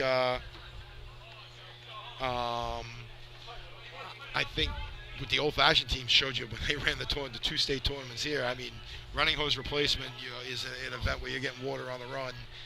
There was people all over the place not ready for that. Where the guys who had some motorized teams, guys on their teams that raced here before, you know, were better off in that event. And that's just when it comes to knowing experience and track conditions, as we talk for track awareness, where you are and what track you're at makes such a big difference. And that's when the experience in this sport, on where the experienced teams are better, they have those guys that know what they're know what they're doing, ran on these tracks before. Where a new team comes out where you have no one, you know, they're just used to what they're doing at home, at their home track, where they're practicing on their home track. You know, it's funny too. We don't talk about it as much, I don't think, but the drivers are the ones who really have the roughest time with adjustments, because they, you know, you practice in Hempstead. Every other course you go to, it's not going to be the exact same thing. It's going to be different. Track conditions, crowns in the road, bumps. I mean, you look at like where Hicksville practiced on their old track. There was a different bump. Same with practicing at Denton Avenue. I was with Rosalind. We were used to that bump. I could sit on the truck. I couldn't even feel it. Where another digger or a set of ladder guys would come down and be like, "Oh my God, that thing was horrible," but you don't know it. And you know, CI coming out of the shade, coming into the shades, out of the shade. Same with Patchogue had some problems with, you know, that track too. It was really tight. It came like a tunnel effect. Even with a track being crowded, when a track's crowded to not being crowded is a big difference, because you start getting tunnel vision coming down into the crack, because it's all now packed with people on the side. Okay, next contest to be run will be the motor pump contest. State record in this event is 5.47. It is held by the Islips, West and Central. The track record is 5.97, held by Patchogue. Attention all teams. Sorry, by my Reminder, 50-50. there is a 10-second mandatory overtime in this event. Everybody is asked to stay away from the fence during this event for safety reasons. First team on the line, number 4 on your program, the West Bay Turtles. So the mandatory overtime is a great idea, great thing they put in for safety, because you can get hurt. Correction. Next team on the line will be the Call Place Frogs. All right, so we got Carl Place. Don't tell me I have to go back down. All right, so we have Carl Place on the line. Their course is not theirs yet. They're waiting for the white flag. So I didn't really pay attention. I didn't notice it. Did you? Were you paying attention to efficiency about the sweep in the course? I thought of it actually. I think it was towards the end of it, but I really wasn't paying that much attention. To tell you the I truth. guess I could see him pump. I wasn't there in Lindenhurst and pump to see. I didn't make it that far down into the day to see how it is. We'll maybe look at it a little more today and see what we think help out or not. All right, here comes Call Place, giving the white flag. They got the track and they're coming in. Slow creep up to the hydrant. They got water in the truck. Nozzle man didn't make the line. Close to it. A little bit low, brought it up. Yeah, this, again, it's a little inexperienced, but this is a course. Your nozzle man, you have to get out past the line. Time There's for the no Frogs. reason not to. 7.46. 7:46. Yeah, you can definitely make it on run nozzle here. You should be a good 5 feet after that line when you're here. If you got you need the speed, of course, getting off the truck, but you can get there and do that. See, it's ironic because when we were running with West Hempstead originally, when I first started over there, Junior was Coming running up to the nozzle. line, number 6 on your program, the Hicks from Hicksville. And he would get 10 feet past the line with no problem. But if you run like that and then you go to Central Islip and think that you're getting 10 feet You're not past the getting line, it's not happening. So Junior was fast though. yeah, he was, and everyone in the back too. You can't half-ass it. I think you get into a little lull here sometimes because you're just used to it. It kind of just plays itself out, and then. I said I practiced in America, North Belmore, and then in Denton it's even a little bit different. Denton's a kind of weird track too, kind of a mixture there. I was gonna say it's like right in the middle. middle. Right in the middle of Denton. Also a nice facility, but it's just it's a roller coaster. Everything's nice except the track itself. Except the track itself. It makes it interesting though. And the arch. The arch now is actually too high. Actually, the arch I went and measured the arch last year, and it's too high. It's actually illegal now. Yeah. So they're going to work on getting that repaved, what has been told. Hicksville is given the flag, and they have the track. Here they come. On at the hydrant, water through the truck. Nozzle man right just past that line. Yeah, I see a lot in pump nozzle. The nozzle man makes too quick of an adjustment. This is an event you got to feather that nozzle up and down because. Time for Hicksville, 9.75, 9:75. Coming up to the line, number 7 on your program, the Baldwin Tomcats. That's something with a nozzle man in this event you have to have a little patience for because just a little bit motions on the nozzle is all you need with it. It's such a far target shot that it's multiplied the slightest movement, and then you times it by a 75-foot shot. And then you got your driver who's seeing you miss that's giving you a little more gas. So you pick your nozzle up where you think you're going to hit, and all of a sudden he's getting on the gas a little more. Now all of a sudden you're over the target. Yeah, I think the key, and again, not that you can always do it, but you want to stay low. I think if you come up a little, it's that's one thing. But once you're over top, you're not getting it back down. Well, you see a lot less of, which I remember when I was younger, and you probably too. A lot more people used to lose a nozzle. Yeah. It seemed to me, I don't know. It seemed to me a lot more people would lose a nozzle, and there were guys going for a ride. Not as much anymore. I think we could agree that's probably a good thing. Yeah, no, it's a very good thing. I have done the curb-to-curb ride. It's not fun. No. Not whatsoever. It might look fun to people in the stand, but it's not fun whatsoever. I think that's more self-preservation at that point. You're holding on for dear life. We have Baldwin Tomcats on the line sitting in 5th place in the tournament with 7 points. Let's see what they can do with motor pump. Baldwin coming in, creeping in. No turn on man, hydrant man in. We got water in the truck. Nozzle man a good 3 feet over the line.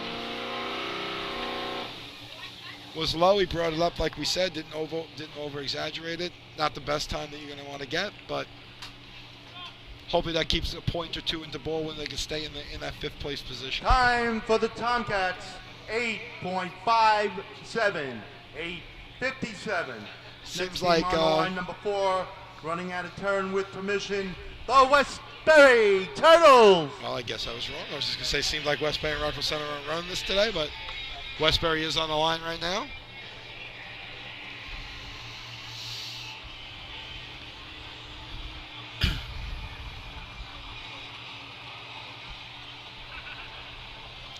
They're measuring all the.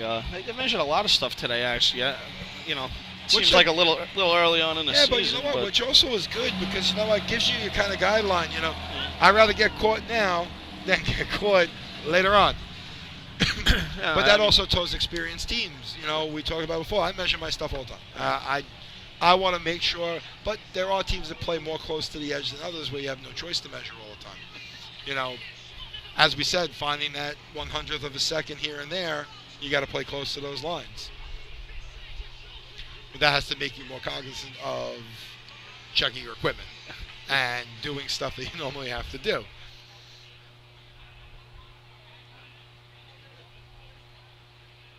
It seems there's a holdup going on. Yeah, I don't there's know a holdup exactly out what's there. going on right now. And we're talking, I don't know if you're up here, we talked with Twan before on the holdup. Do you like to back off the line? Do you like to, when there's a thing? I personally like to back off the line, get the team a little relaxed and just sit down because, as we say, when we practice, we drive around, get on the line and go. Drive around, get on the line and go. Oh yeah, I actually hated when when you pulled up and you had. I would rather back off too because once you're ready to go and then something happens and there's a delay, it's almost like you have to reset yourself. You mentally, you got your adrenaline going, you're ready to get going, and then. That's the same with the like when you get a rerun. You know, you get that rerun. Sometimes you just want to come back and get in the line and go. But there are other people's philosophies is, you know what, I want to go to the back of the pack. Let me go to the back of the pack, and I guess that's why they give you the option on where you're going to go when you come around. Don't know what the delay is, but we do have one. Maybe a little bit of oil on the track. Yeah, it looks like there might be a little oil on the track. It doesn't look like it's in the best place of all. Right out...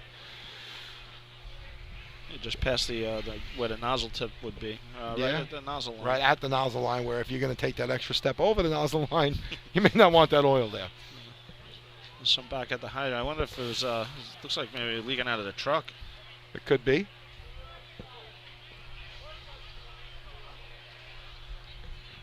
I said the stands look a little more crowded than they were before. We have, I would say, half full now. Yeah, it's a quick day though too. Quick day and a quick time. Get to go home early. I have the night free tonight. My wife's away. Well, away. She's at a bachelorette party tonight. So. So where are you going? I might stay here and have a few adult beverages after this. A few adult beverages. I might do that. That's wild. I have a party to go to that, normally, especially if you're racing or something, I just tell people if they had a party on Saturday, I'm not going to be able to make it, but I might even be able to make this one. And hang out and have an adult beverage or two after the tournament. There you go. That works out the best way.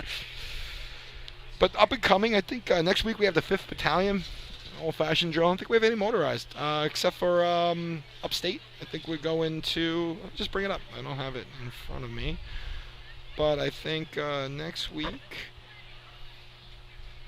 I think this 5th Battalion is one of those drills that kind of starts everyone up. After the 5th, we start, that's when the big drills start coming and all the boys come out to play. But we have the 5th Battalion. Oh, sorry, here comes Westbury. Creeping in. Hydro man off. Water's in the truck. Didn't pump right away.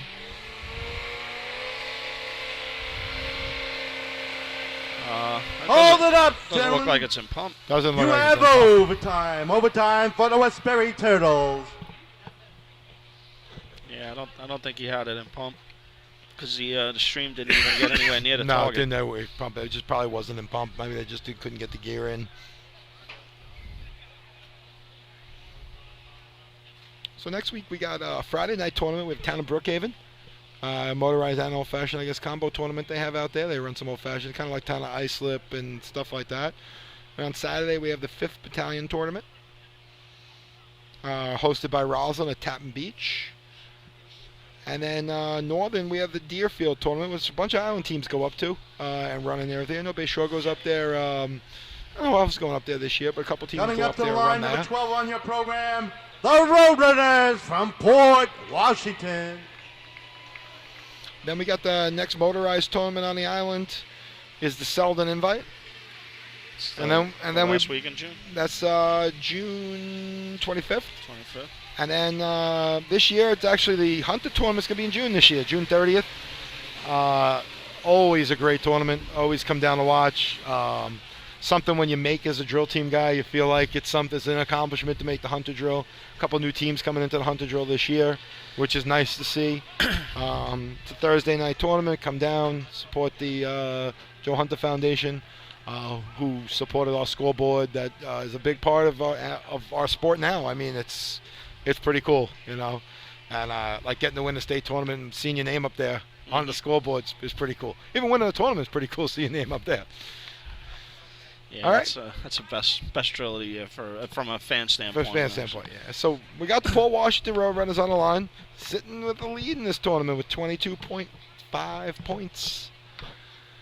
They were given the white flag, doing their little call-offs, sneaker clean-offs, and all the kind of stuff you could do before you run pump. They can run pump. Oh, yeah. Got a good pump. Superstitions. Superstitions. Got a good pump in this truck. It's a good pump team. Let's see what they can do now. They're off. They're off the truck now. Oh, no, missed the hydrant.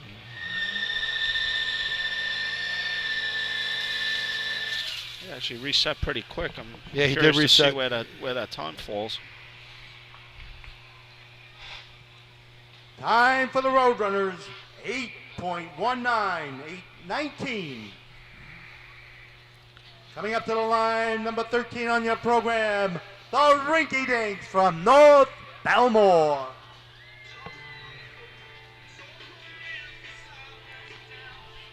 So what do we got? Is that in the money right now? Or? Right now, that 819 is in second place.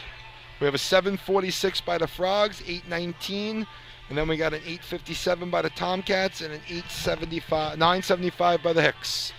So West Hempstead here can put up a pump shot and close the gap with a tie going into. We could have a tie going into the bucket contest. All right, then depending on see what North Belmore can do. North Belmore's going to be a player here.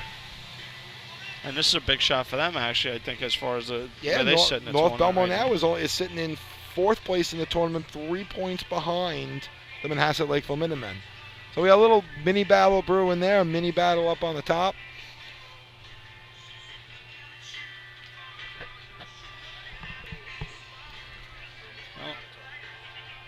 There's those puddles, I guess, at the.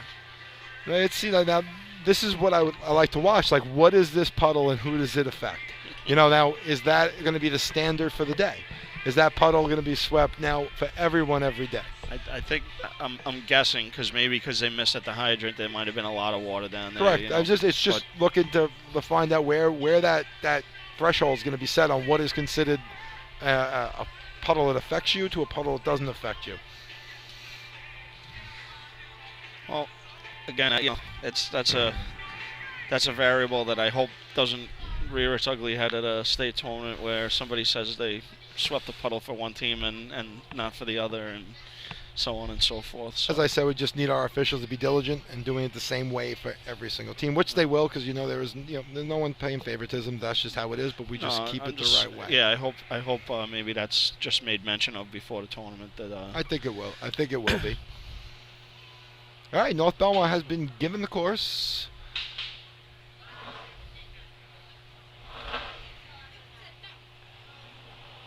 All right, here comes North Belmore, creeping into the hydrant.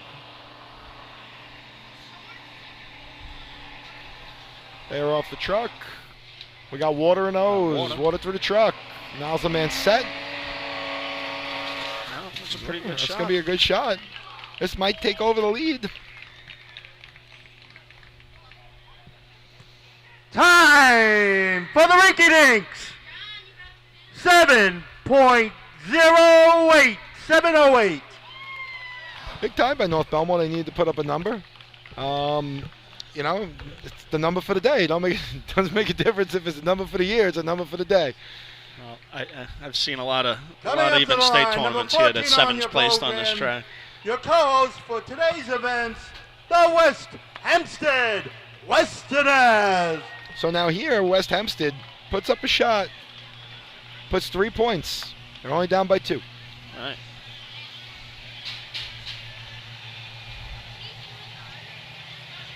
Yeah, if they can beat North Belmore, that's a huge with having the two teams in between, it's a big, as opposed to being tied versus being up one. It's It's just a different, Being up on the tie is a big deal going into that last event. There's more pressure on that other team because all you do is you want to win the tournament 1 point behind. But now that tie, a tie. To the 100th of a second we run, a tie. Where either other way, now it will either be a 4-point lead, right. a 3-point, a 4-point lead, or a 1-point lead. Or a tie. It's just.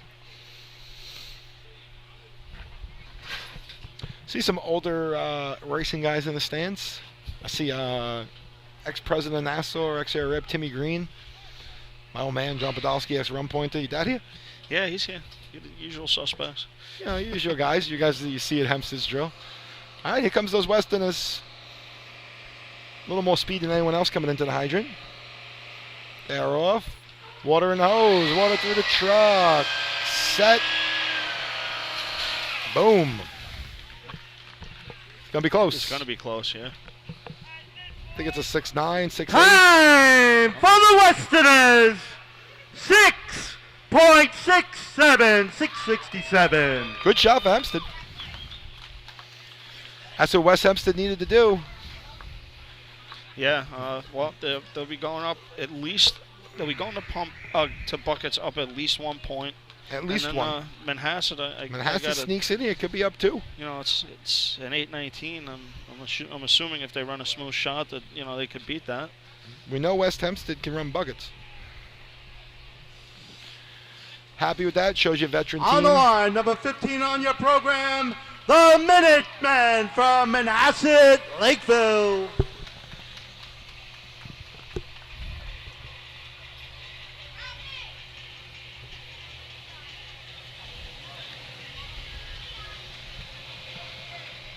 Doesn't look like we have Roslyn on the track to run, so we're just going to have Manhasset finish up the motor pump contest. Drill is flying. Yeah, it's flying by. 3 hours and 19 minutes. And we are going into the bucket contest. That was unheard of about 10 short years ago.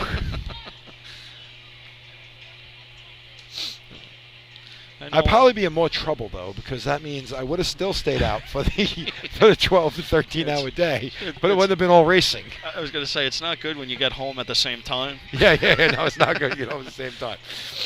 The tournament ended 6 hours earlier, but you still get home at the same time. I don't think I could do that anymore, the amount of, hanging out on the track and talking afterwards now. And I used to hang out on the track and talk back then. It's funny. I've seen that aspect of it actually die down a lot compared to what it was when. Not even that long ago. No. There'd be people here till 3, 4 o'clock in the morning hanging out, and a lot. A lot, yeah. Not a couple. When we were Roslyn, we were known as first to come, first to leave. Well, first to come, last to leave. So we used to leave last.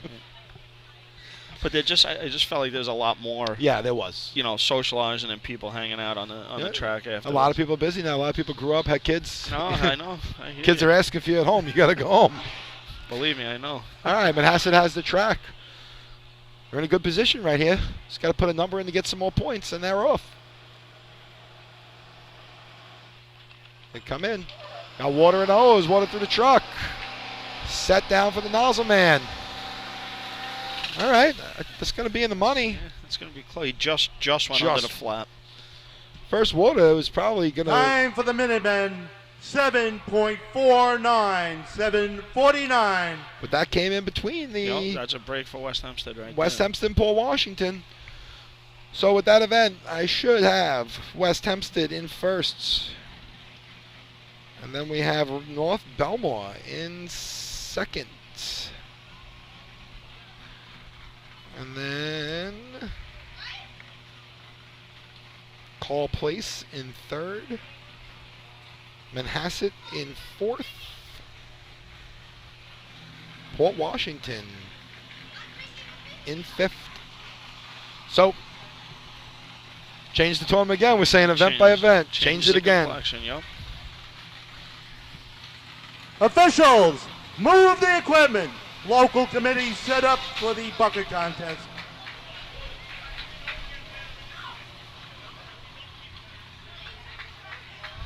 That just changes things. That really helps West Hempstead just on the sheer fact of it's a matter of how many teams here Port Washington would need to get first and then have a couple of teams come in Correct. between again, and that's where in these tournaments, where you have the issue. It wouldn't even be good enough just to win the event at this point. Okay, so what I have right now, Results of the motor pump contest. 5th place, 1 point, Port Washington. 4th place, 2 points, the Minutemen. 3rd place, 3 points, the Frogs. 2nd place, 4 points, the Rinky Dinks. And 1st place, 5 points, the West Hempstead Westerners. so going in, Your attention, everybody. We're going to do the 50-50 now. Get out your tickets. The winner will get $300. Get your tickets out. And you will come out to the south side once we have a winner. You can come to the south side refreshment stand to pick up your money.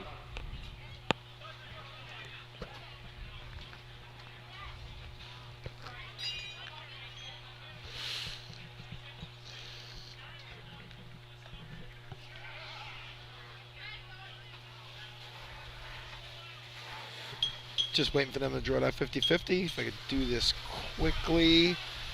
West Hempstead 25.5. Port Washington 23.5. Manhasset 17. Okay. The winning ticket number is 506132. 506132. Just missed us up here. Do we see anybody that has that winning ticket number?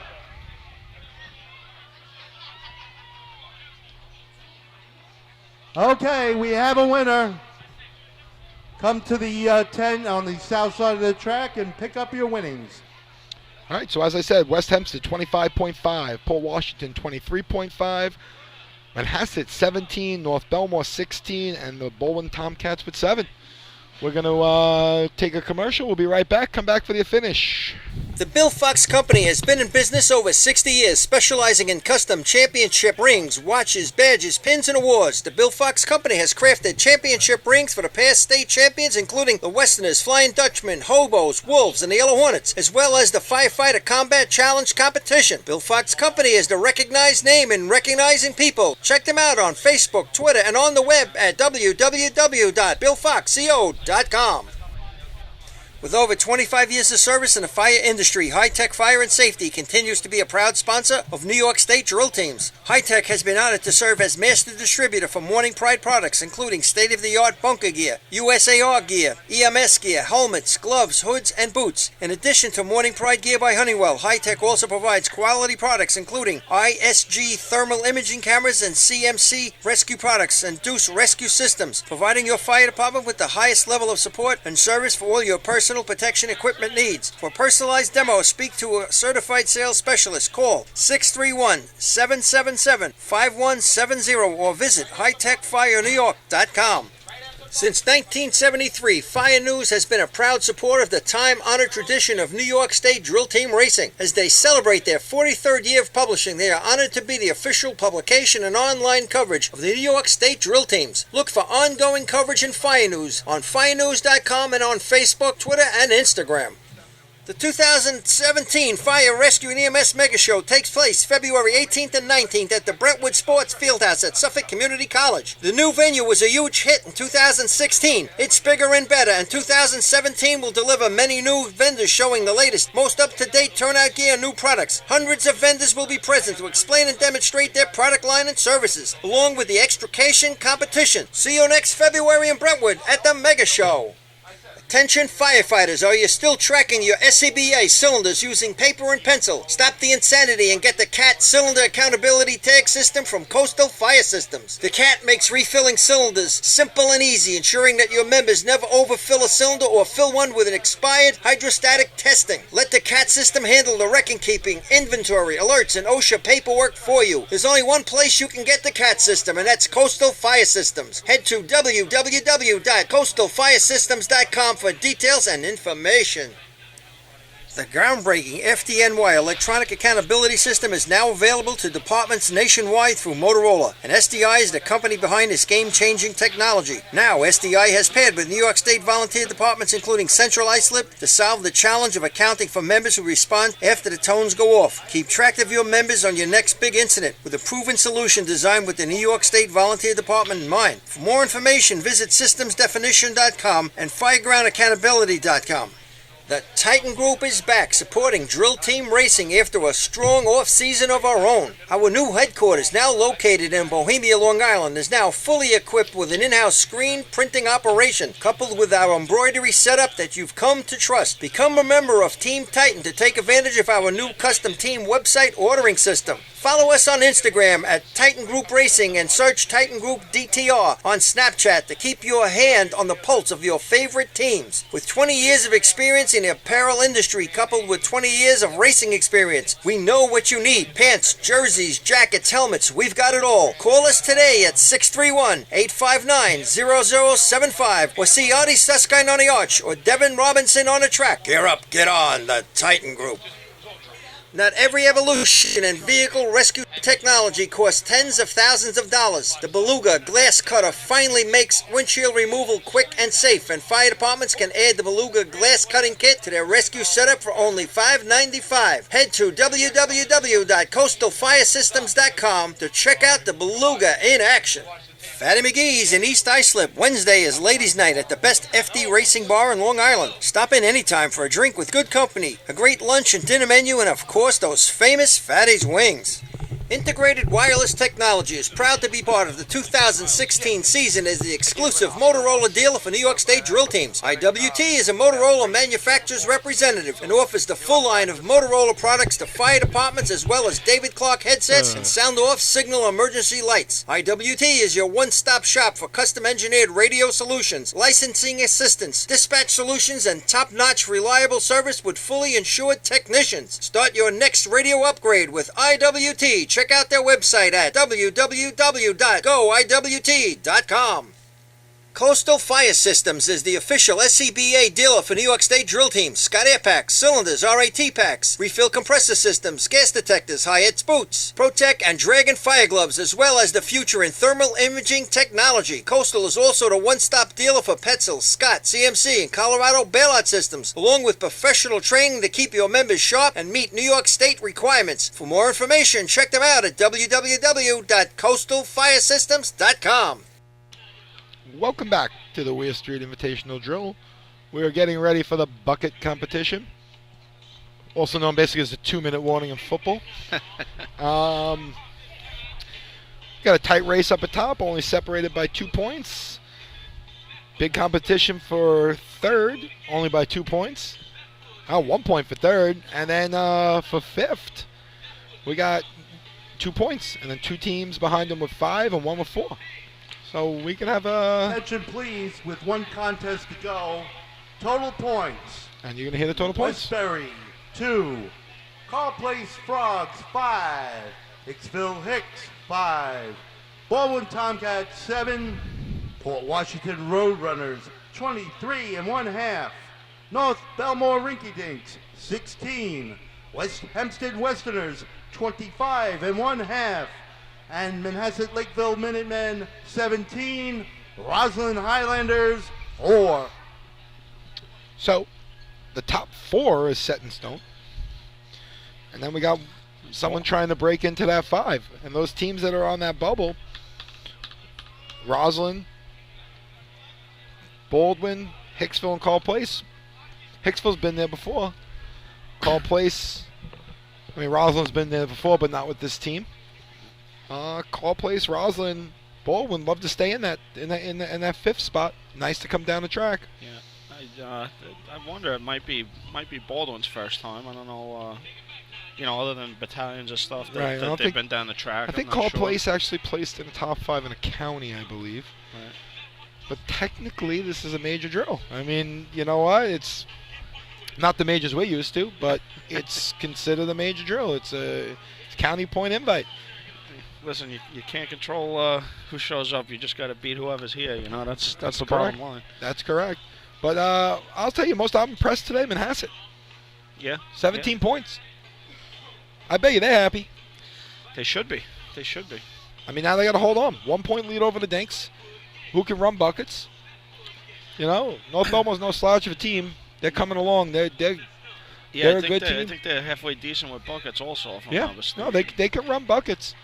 I'm not sure about Manhasset. But for a rookie team as as Manhasset, you know, it's a nice day. They got to be happy. You know, some smiles on your faces. You get to come down the track. Yeah, and you know what? That's not a slouch number of points either. I mean, yeah, granted, there's not a ton of teams here, but I mean, you drop up 17, 18, 19 points. It's a good day. So just waiting to set up. Everything's set up on the arch. They already wet the ladder. They put the water in the bucket tub. We got new bucket tubs this year. I don't know if you knew that. Brand new bucket tubs, all 4 areas this year. They all uniform? All uniformed, all same. We had a lot of problems with the bucket trough last year. End of the season, I think we ended in Bayville with running on hand time because we did have a problem with the bucket trough. Bucket tub, sorry, whatever we're going to call barrel, tub, there's all names for it. But seemed to work good in Linares. Kenny Kahn, president of New York State, on the track.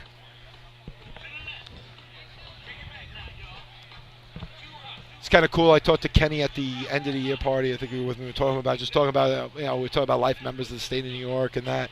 It's only been, I think it was 16. I said 16 past presidents of the state of New York.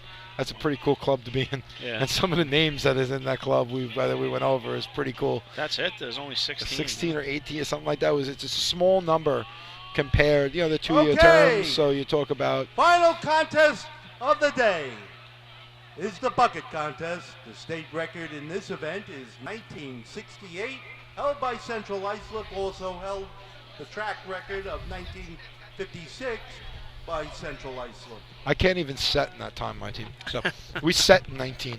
No, I'm sorry. We set a little better than that, but it's close. Westbury Turtles, number 4, to the line. That's some shot. As a joke the other day, we were running the ball when I told my team, I said, listen, if you guys break the state record in buckets, I'll give you $1,000 each in cash. I said, if you don't, you all have to just give me $10 each. They still didn't go for it, but it was kind of funny. That's how confident I can to make that bet. I bet you most teams can be pretty confident on making that bet. Yeah, except for maybe one. Yeah.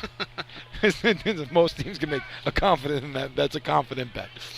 Although the Bay Show was pumping buckets out in that state tournament. I don't know. Yeah? They were flying. Well, here comes Westbury.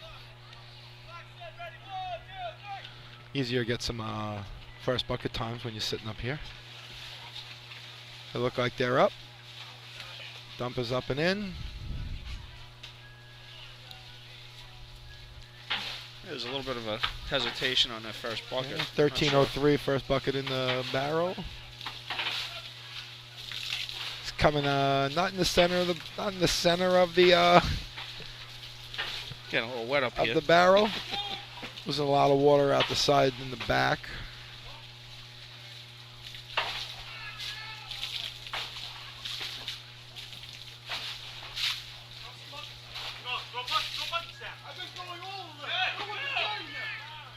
That looks like it should be full. Yeah, it does look like it's kind of full. So I guess the official's going to check it out. yeah. Hold it up. I think I'm going to move over to the... Oh, no, I'm not. I can't keep score. You want to move over there so you Yeah, can watch the I'm set and stuff? gonna, yeah. Might have had a little problem with the... Yeah, it definitely looks like the barrel is full. The barrel is definitely full.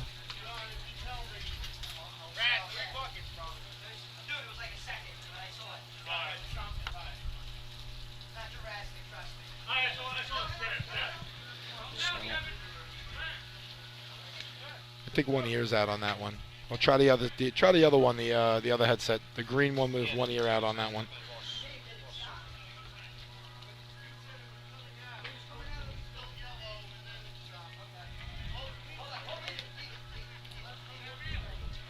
So the discussion on the arches, that looked like the light didn't go, all 3 lights didn't go, so they did not get a stop on the clock. So it looks like Westbury will be getting a rerun. I'll come out and check out the barrel right now. It was funny, we were just talking about the barrel, brand new. So the first time it's run in Nassau. So Tommy Equipment extraordinaire Kenny Kahn is up here. Yeah, there's definitely an issue. I mean, the water's coming out of the 3 openings. It's still pouring out, and the light didn't trip. So it must have been something with the lights or the the box. connections. Could have been something. So once again, we're here for a charity drill to help raise money for the Hempstead track, which is a great facility. It's good to do stuff for our own self sometimes. You know, Twan was talking before, and I guess me and you could talk about it. One of your best memories I'm talking about good memories, is personal on Weir Street, running on Weir Street. You have any good memories of you personally running? I mean, for me, it was '94. It was the first time I placed in a major tournament, coming down the track. Finished 5th with North Belmore, but an unbelievable feeling driving down the track at 5th place for a new young team at the time. When we were in '94, we were a younger team. That was my probably fondest memory, personal memory. And I'll call my big memory for the track itself. It's got to be, sorry, Billy. Billy hitting the ladder in buckets. I mean, it's a memory you never forget, right? I mean, in a tournament. Those are my 2. I don't think you can forget that. No, you can't forget it.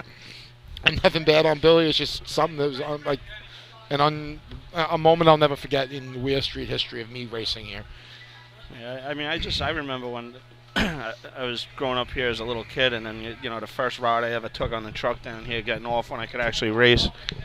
Even going back at the end of the course, and used to coast and teach people how to get off. So that just seemed like such a long time coming for me. It was almost unbelievable, like a surreal moment.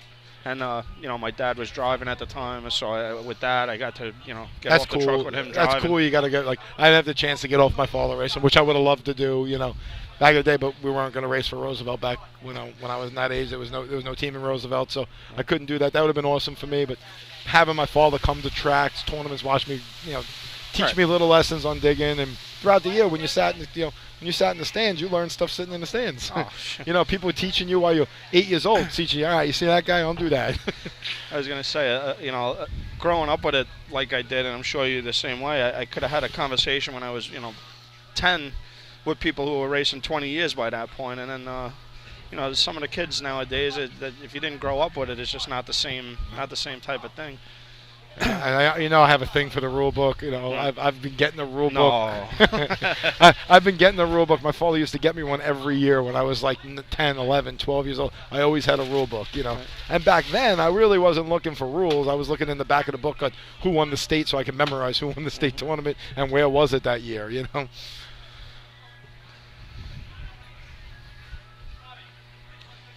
So it looks like they're going to just give a test to the bucket barrel right now. To see why it didn't trip, and it's probably just a small little adjustment that's going to be made. We have both of the time and equipment guys from Master and Suffolk here. Yeah, we had a couple issues with this last year, though, correct? We had a lot of issues at the end of the year with it. Yeah,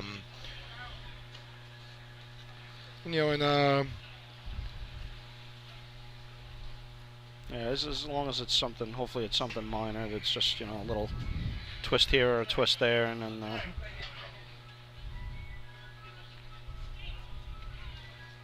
I think they're going to test the sensors right now just to make sure that everything's working properly. Hold on 1 second.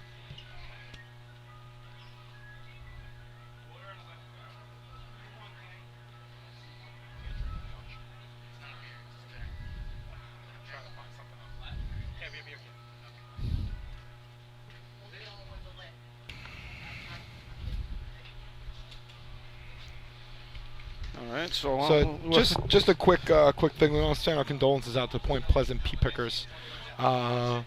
William Douglas, also known as Shotgun from Point Pleasant, longtime pea picker, passed away today. I had the pleasure of meeting Shotgun a bunch of times going up to their drill, and just our condolences to the family and the Pea Pickers drill team. Definitely a guy on the course up in Western and just all over is going to be missed. So rest in peace, Shotgun, and.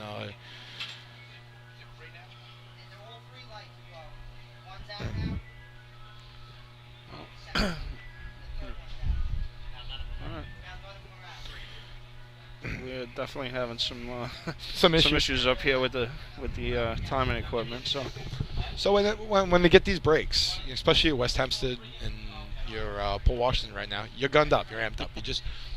You went over to your practice ladder, you took your couple sets, got up on the ladder, got ready to go.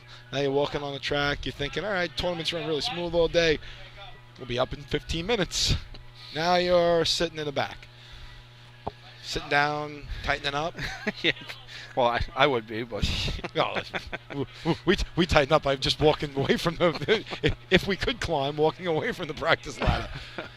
But yeah, it's more of a mental. I think more of a mental game at that point because like I said, you're geared up to go, and then you get your adrenaline flowing, and then you kind of set back, you calm back down, and you have to get back up for it again. It's hard to just have the same mentality. I mean, I think this type of drill is a little different than if this was something happening at the state drill. Right. That's another thing I think why we see at the state drill when they used to run long. It's draining. Especially, and I ran all 8 for a long time. I ran all 8 in North Belmore. I think my whole career in North Belmore, I ran all 8. Running all 8 all day in the hot sun, especially when you're down here. Upstate, not as bad. I mean, it can be hot, but you're running in the hot sun all day. You're trying to take a break here and there, but it's a long, draining day. By the time you get the buckets, this little delay, because at that point... Well, you're talking about your first shot of buckets or your third shot of buckets? Yeah, it could be your third. Buckets really wasn't that bad. It was that efficiency pump, B-hose efficiency pump. Those were the events that we ran along. We ran a couple shots. 12 event day sometimes. State tournament. As I said, we fixed these problems, which is great. It's just that there's a lot of guys that are trying to make this sport better and to make everything that we do more very fan-friendly. Because for a point, we weren't fan-friendly whatsoever. No. But you got to give it to our fans. They still stayed in the stands. I was going to say, ironically, back then the fans never left. They never left. They just stayed in the stands. And we were talking earlier off the mic on how when we were younger coming to Hempstead, especially on the south side of the arch, if you left your seat on the south side of the arch during a tournament in a Hempstead drill back in the 80s and stuff, you didn't get back to that seat. No. That seat was gone. You look at how big the stands are, like on the north side of the track, humongous. During I look at pictures of when my father was racing in the 70s; those were full. The north side was full, and the south side, you have people all the way down almost to the Seahawks start line. Wow. Yeah, having a little problem with Jack's mic.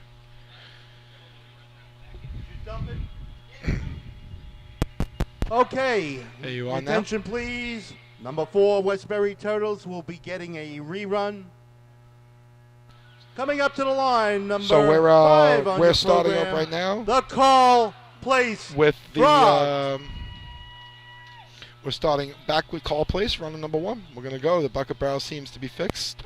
We do have Pete up here just checking it out while we run. Just experiencing just a little bit of technical difficulties with Jack's mic. We're going to get that up momentarily. Freddie is working as he always does. And we're off with Call Place. Okay, dumper is up. A little slow on the ladder with the set. Here comes the first bucket.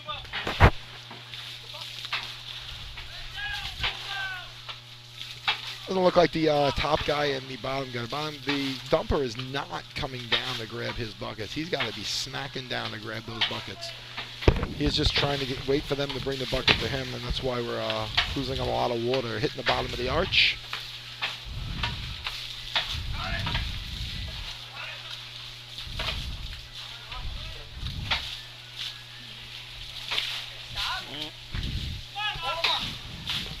Hold it up.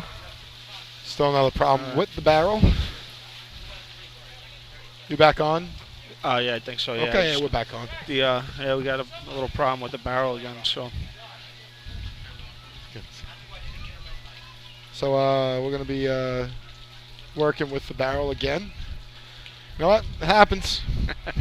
Especially with something new. We got something that's new. It hasn't been used. It could be tested on the ground 300 times, and the minute it does not work, 1 minute you bring it to a tournament, it doesn't work. So.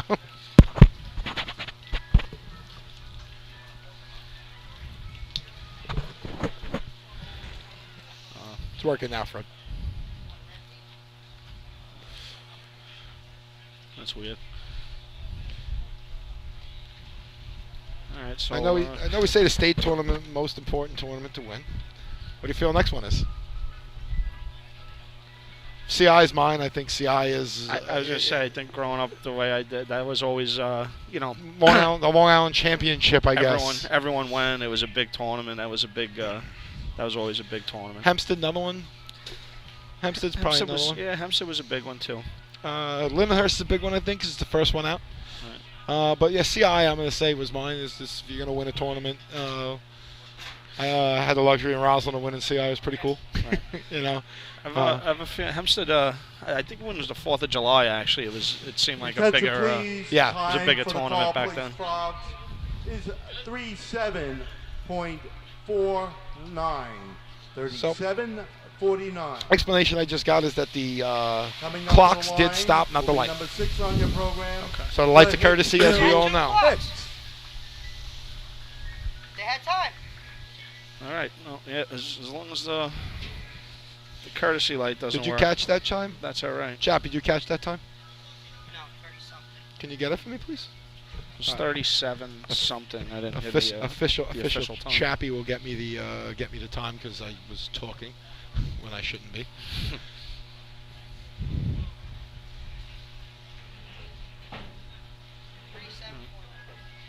Thank you. 37.49. So is Westbury getting a rerun, or Westbury is getting a rerun? Westbury is getting a rerun. Okay. Well, we got the Hicksville Hicks on the line, set with 5 points in the drill. It's only 7 to play. Only need 2 points here to tie for 5th. So, let's see what happens. Hicksville is given the course. I don't know if I've seen a bottom guy back that far. He's back a long way. Yeah, you know what? Maybe they're just having a little bit of offsetting it for the ladder, and here they come. Hicksville's up. Well, a little slip. Dougie's up and set. Here comes the first bucket. A little delay. Slip on the bottom, but now they're pumping. Well, drop one. Yeah, they're falling a little behind.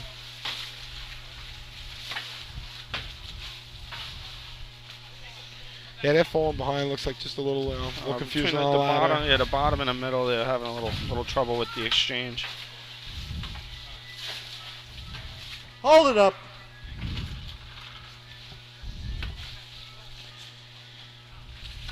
Not what they were hoping for.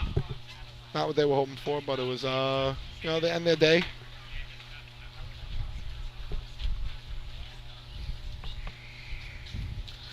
Well, maybe not. Maybe not. I was seeing what's going on here again with the bucket tub, or the barrel, I should say. So when you get this coming around, all the stoppages and possible reruns and stuff, it brings up to the front of the pack the leaders. So it brings up to the front of the pack where these guys getting reruns that they come back. Where they were in the middle of the pack, it brings them to the front of the pack. We've talked about this before, but I like to run in the rear. Just my personal thing. You too. I mean, running in a rear of the drill is probably my favorite place to run. Second, third to last, I like to do. It's kind of where I want to be. Some people don't make a difference too. Yeah, I mean, I didn't really mind really running anywhere. I mean, except if you ran like first. Yeah, I think that's a little bit tough. But other than that, I don't know. I don't think it really. I guess in my just racing career, running last, in the back, I've had better finishes, so I'm gonna like to run better in the rear. I mean, I say that, but again, a lot of eventual state tournament winners, I think percentage-wise, were towards the rear of the pack a lot of times. So. And that's sitting on a number, or is that just getting pumped up to run numbers to beat them? It could be either way, where you're all pumped up to run that number and you run the number. Well, I think what it really speaks to is if you're a good team and you got to put something up, then you take that extra step. Some guys, when the pressure's on, that's when you get better, and maybe that's what they do. See, I do. I like running with the pressure on. Pressure on is fun to run with, especially when you beat it too. It's more pumped up. You're more excited when you run that. Monster number, what they call, is. They're still, I think, trying to figure out what's going on here with the barrel. It's nice I see Bobby Spielman out today, which is nice to see Bobby out. I'm glad Bobby's doing a little better. Oh, that's Spielman and Willie. That's some Willie, legendary racing years right there. And who else is down there? That's Is that John Nazowitz? Nazowitz. Always get the older guys coming out the Hempstead teams, you know. Like you get those group. Well, for the Nassau guys, it's close because they all don't like to drive that far anymore. So they don't want to drive out to CI. Might be some laws that have something to do with that. I don't think it's driving out. It's a driving back. The driving back. Well, actually, my father drove out this year.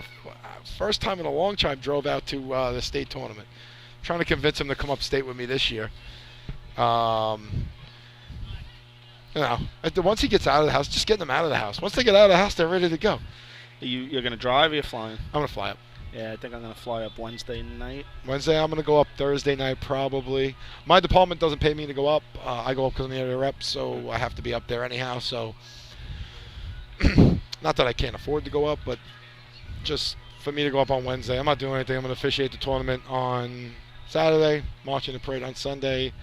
I actually think I'm staying with West Hempstead when I go up there. So, all right. So I'll see you then. Yeah, and I can participate in adult beverages on Friday night, which when I was racing we never did. Right. I never did. That was one of my superstitions I had.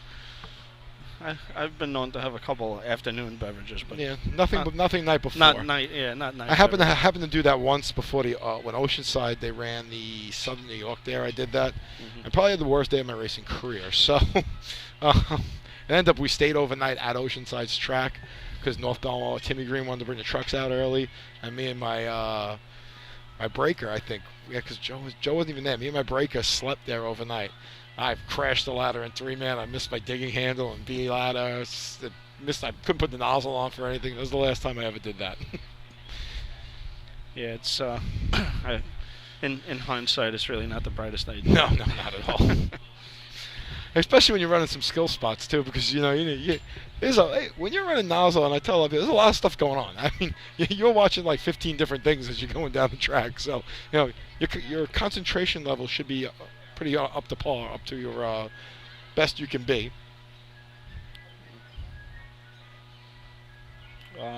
They didn't get a time for Hicksville. I don't think so. I don't know. I don't know if Hicksville's going to have a time or they're going to get a rerun. We'll just wait to hear from the officials.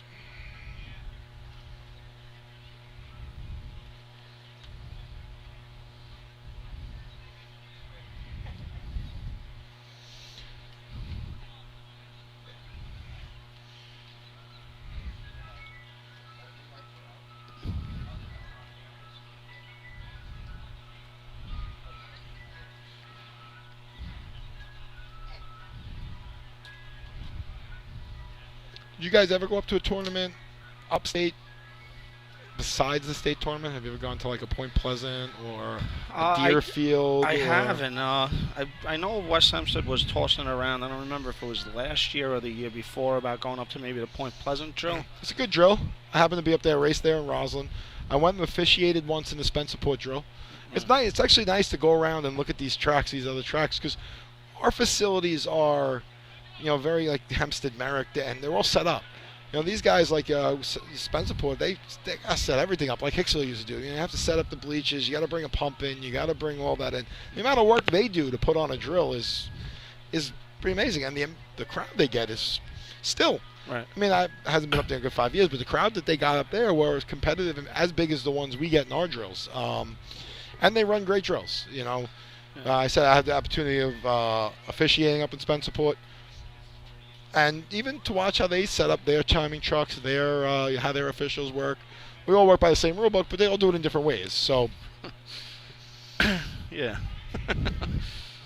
not in that way, but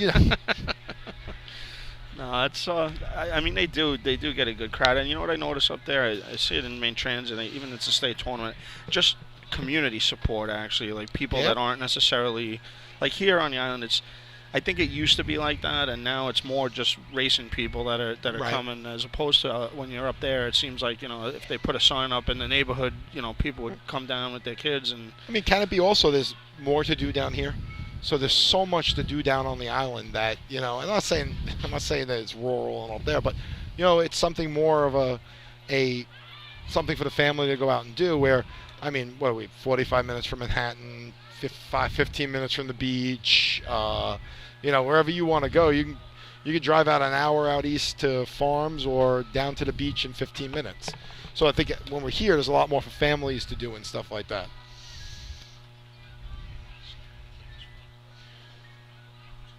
So we are still awaiting the bucket barrel.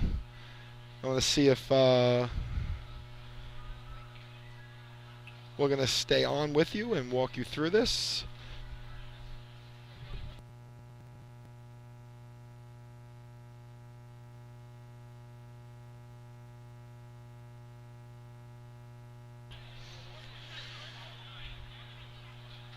All right, so we are waiting to hear what the results for the Hicksville Hicks, if they're getting a rerun or not, which it looks like they are. What we're going to have next on the line and waiting to go with the Paul Washington Roadrunners, who are trailing the West Hempstead Westerners by 2 points going into this bucket contest, which should make the bucket contest some interesting. Paul Washington can run some bucket shots. We know the Westerners are definitely capable of running some bucket shots. So we're going to look forward to seeing that.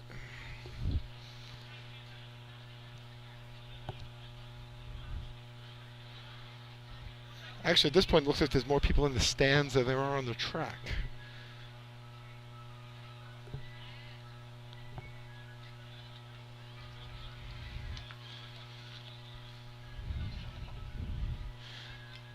So, Jack just had to run off and take a phone call for a second. I got John Stanford on the line, one of the officials for today. John, what's up? What's going on, man? How's everything? Everything's good. So we have a little problem with the bucket barrel. See, they're working on, correct? Yeah, they are. All right. Was it we're not getting all the lights going off, or what was the explanation they had on that? Yeah, that was the explanation. They're not getting all the lights on in the bucket itself, so they're working on it right now, trying to make sure all the wires and everything are still connected. Okay. Did we get a word on Hicksville? Are they getting the time or are they getting the rerun? I think they're going to be getting a rerun. Okay. Welcome Jack back. All right. Is this on? Yeah, you're good. Yeah. This Mr. Softy music is making me hungry. Well, it's been playing all day. I think it's making everyone hungry. I don't need Mr. Softy. No, neither do I. Speak for yourself. But we are still in our delay. I don't know if anyone can throw me a text on how the drill's going upstate. No, I just checked my phone. I didn't see any live updates before. Where's the drill being held upstate? Louisville. Oh, nice. Let me get to that. Louisville. Sorry, not Louisville. Louisville. Yeah, that's a college football team, isn't that? Yeah. No, that's in Kentucky. Kentucky. That'd be pretty cool to go there around in Kentucky. Nah, there's no results up for that. But if anyone wants to shoot me a text that's up there, give me some results who's winning the tournament. What about the Belmont Stakes? Did that kick off already? No, that's not until 6, right? Oh, 6, okay. No Triple Crown this year. Not a big horse racing guy, but I follow that little stuff for the Triple Crown. I've never been. You ever been? Yeah. Is it fun or? It's pretty cool, actually. Is it? Yeah, no, I've never been. I went a long time ago when I was a kid. I went to Roosevelt Raceway. Right. It's definitely aging me again. I went when there was a Triple Crown. Actually, it's a lot of people. It's packed. It gets packed. They have a whole outside area, barbecue, picnic. It's pretty cool. There's a lot of summer things I haven't done. We talked about this the other day. This is I'm actually this is the last year I'm going to run with the team. Me and my brother. When I went to Belmore, I don't know, like 10 years ago, I told my brother I'll race until he's ready to done. Whenever he's ready to be over, and he told me this year he thinks it's time. It's not that I don't love it. The daily grind to me is what I won't miss whatsoever. The actual running on the track and stuff is something I'll miss. But this is my 28th season this year. It's a lot of seasons. I love everything about it. I'm still going to stay on as area rep. I'm still going to come to tournaments. I'm still going to do my thing. It's just the everyday running of the team and going to practice. Still help them out. Got a lot of young guys who are going to take over for when we leave. I've been a captain since I got there. My brother's been my co-captain. So we've had a couple of guys been filling them in, showing them how to do some stuff. It's hard. Like I talked to guys who didn't race, who stopped racing. I said, you know, when I see my trailer going down the road when you're not racing, you're like, because if you're one of the guys that run it, when you were on teams, you ran it. Like, and you look at it go, you're like, oh, they're not doing it right. You know, they're doing it wrong. They're doing it wrong. That's all you think in your head. But, you know, when you pass the torch, it's going to go on. It always does. I mean, but it's interesting when it is your last season. Like, I was just talking to my wife and I'm like, funny thing, it's my first drill of the season. You know, it's a weird little conversation you have. But when you go out on your own terms, that's what's good. It stinks when you can't go out. Like when you don't go out on your own terms. When you go out on other terms like injury or, you know, work makes you do it or something like that. But when you go on your own terms, it's pretty cool because you can, you know, end it the right way and do stuff like that. I got it. The practice kills me. Yeah. When I'm at practice, that's when I really miss it. And I mean, tournaments are great and stuff, but when you're at practice, you're helping out. I almost feel like I'm still there, involved, and that's when I wish I could either, if I see something that somebody's doing, be able to get on the truck. Your attention, please. Jack keeps cutting it out. We're gonna switch mics out again. Electric timing equipment problems, which we hopefully have fixed. We're going to restart the event. Yeah. So as I was saying, like, you know, I'd like to be able to get on the back of the truck and show somebody what. And we'll be starting from the beginning. All right, so what they just said here is that they are going to start from the beginning. Carl Place is going to get a rerun. They will not keep their time. Turtles. So we're starting from the beginning. Westbury's coming up to the line. So Carl Place's time is not in effect. That 37:49 was being erased from the time. So now we're going to come over here. West Hampton's going to wet the ladder. It's been dry for a while.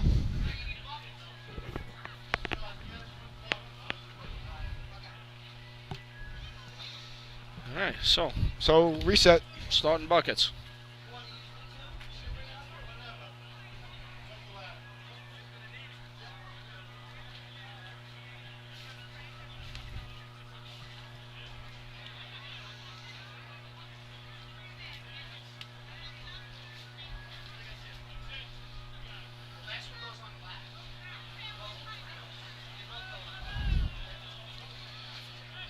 All right, so we're re-wetting the ladder and then about to start buckets. Start buckets over. All right, we could just pretend that all this stuff didn't happen. So now Pat's running nozzle all year? He's running C, I believe, and C? Craig is running B. Okay. We did that in Roswell with climbers. We did Bobby Glad climb B ladder and Junior climb C ladder. We did that. You know, sometimes that works. I was gonna say, I mean, I don't know that preferably it's the ideal situation. However, they are two different offs though. Yeah. So you know, all right, we got Westbury on the line, and they're off.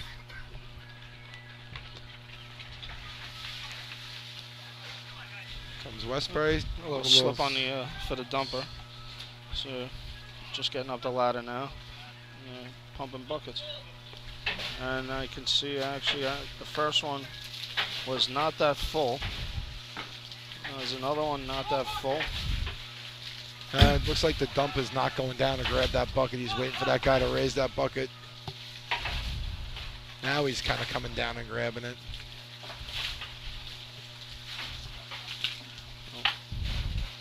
Hold it up. Oh, that's a good sign. Yes, we got to stop. We heard to hold it up, so apparently the equipment's working. Time for the Westbury Turtles. 38.15. 38-15. Coming up to the line will be number 5 on your program, the Call Place Frogs. So the Frogs coming out with bucket shot number 2 of the day. little more tiring than bucket shot number 1? Because you always know that first practice, the first shot in practice is always better than that second one.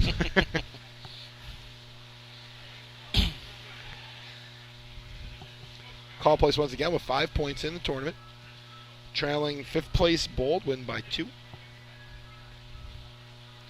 To get in by themselves, they would need to get 3rd place, and Baldwin to get nothing. To come in with a tie, they need 4th place, which could happen today. It could, but it might have hurt Baldwin because Hicksville had missed already, and I think Call Place had missed already. So here comes Call Place, dumper up smooth, clean set.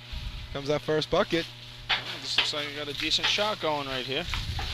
Losing a lot of water out of the buckets.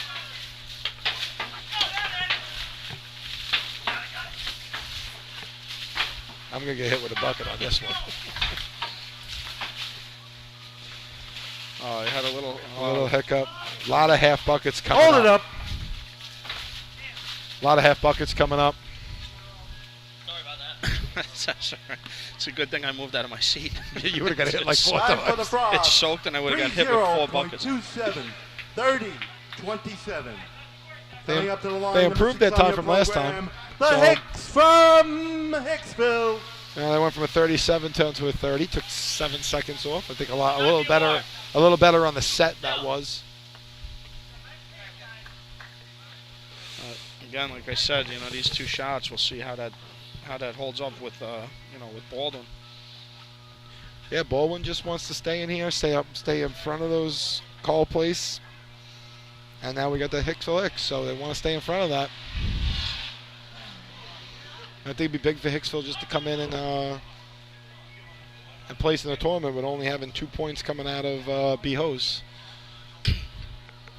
Yeah, I think that they're probably a little disappointed today, but we could salvage it here if they can run a nice bucket shot and still come down the course. Come down the course. That's all you want to do is you want to come down the course. That's your goal from the beginning of the day. Hopefully with no one in front of you.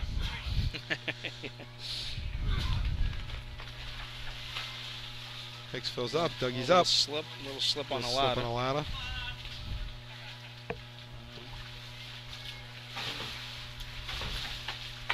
Yeah, they're throwing. They're going to drop one. The middle guy just dropped one. You notice the difference in the dump of putting all the water in the barrel, which can make a big difference. Definitely a huge difference. Hold it up. I think they improved too on their shot drastically. Time for Hicksville. 29.16. 29-16. Important part of this event is putting that water in the barrel. People don't realize that your dumper is people do realize it, but your dumper is your guy. I mean, you don't want to lose. Don't lose water. Coming up to the line, number 12 on your program, the Port Washington Roadrunners. He has the most control of not losing the water. Behind the Buckeyes on the ladder, it's a little tougher, but he should be able to get in all that water where he was putting it, right in the back of the bucket barrel. No splash coming out and getting all the water in. All right, so important shot here, Port Washington. Doesn't look like Baldwin's running buckets. No. I don't know if maybe they don't have enough manpower, maybe. All right, Port Washington sitting in second place with 23.5 points. Needs to put up a bucket run, and hopefully someone gets in between them and West Hempstead when West Hempstead comes on the line. It looks like we only have 3 teams remaining with Port Washington.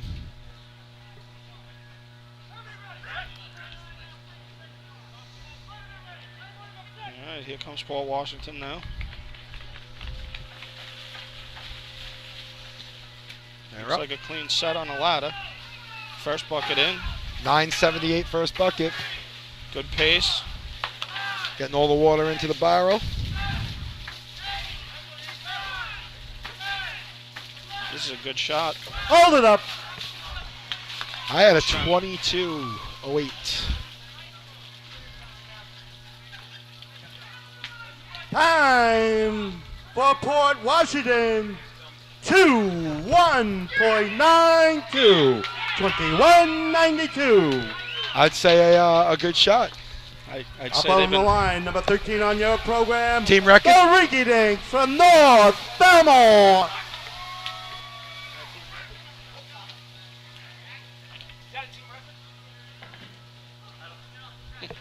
Oh, looks like they've been practicing.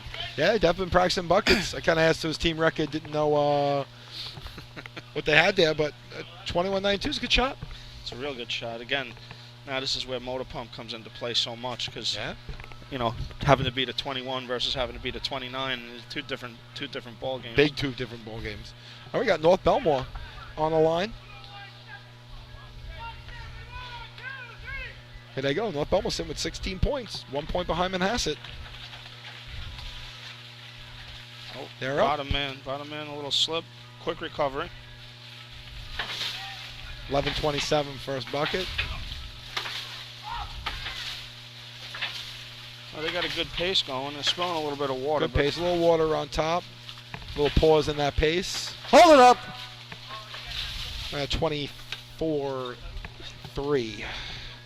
Still not a bad shot. Not a bad Time shot. for the rinky dinks. 2-3.49, 23-49. Right 9 sitting in second place, which is a number that Coming up when, the if you drop a line, bucket or two, your co-host could do some for today's separation. events, the West Hempstead Westerners. You know that between 21.92 and the 23.49, you drop a bucket or one bucket or two buckets, that could put that tweener in between the Westerners and Paul Washington. You got to say North Belmore too. That's a 23, and it was not as a critique, but there was a couple things wrong with that shot that they could work on and get a lot better. I said it all day. North Belmore's got a good team that just you can see it year by year, growing, getting better as they go along. Here comes West Hempstead.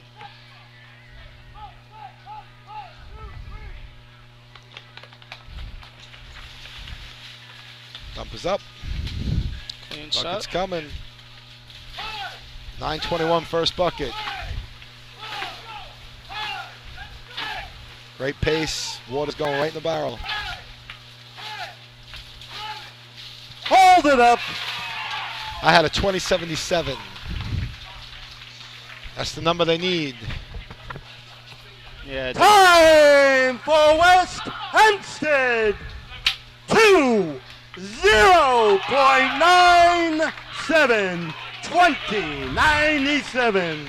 Whole second Up faster on the than line, Paul number Washington. 15 on your One program. bucket. The They fell down 11, I Minutemen from think. Manhasset, Lakeville. Well, that locked that tournament up for the Westerners, putting up the shot they needed to put up. Top two were set. So now we need to see what the Manhasset up by 1. They need to run better than the 23-49 to stay in third place. And they have to run better than a 29-16 to guarantee a tie for third place. So big shot for Manhasset in the seeding.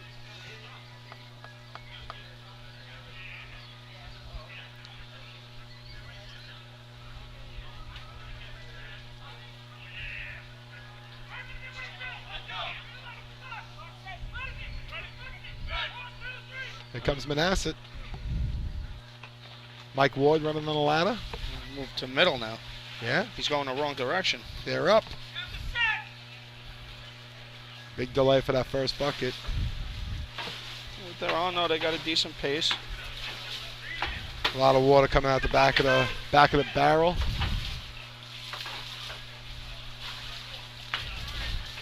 Tell you though, the shot does not look bad. No, not bad at all. Hold it up. Does it beat the 29-16? I don't know.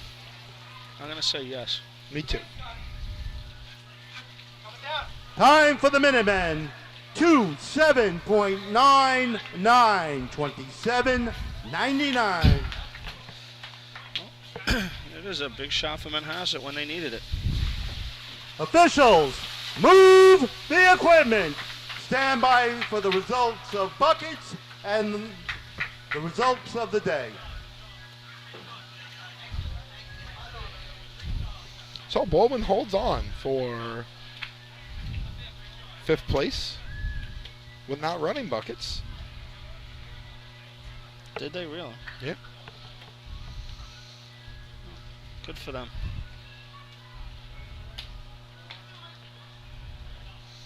So we're going to have the tournament. The West Hempstead Westerners are going to win the tournament with 30.5 points. The Port Washington Roadrunners will be in second with 27.5. We have a tie for third place with 19 points, both the Rinky Dinks and the Manhasset Lakeville Minutemen. And in fifth place will be the Baldwin Tomcats with 7 points. Good drill. What do you think? Something tells me there might be a party at Baldwin's Firehouse tonight. Yeah, I mean, you got to be happy. Baldwin, Manhasset, North Belmore too.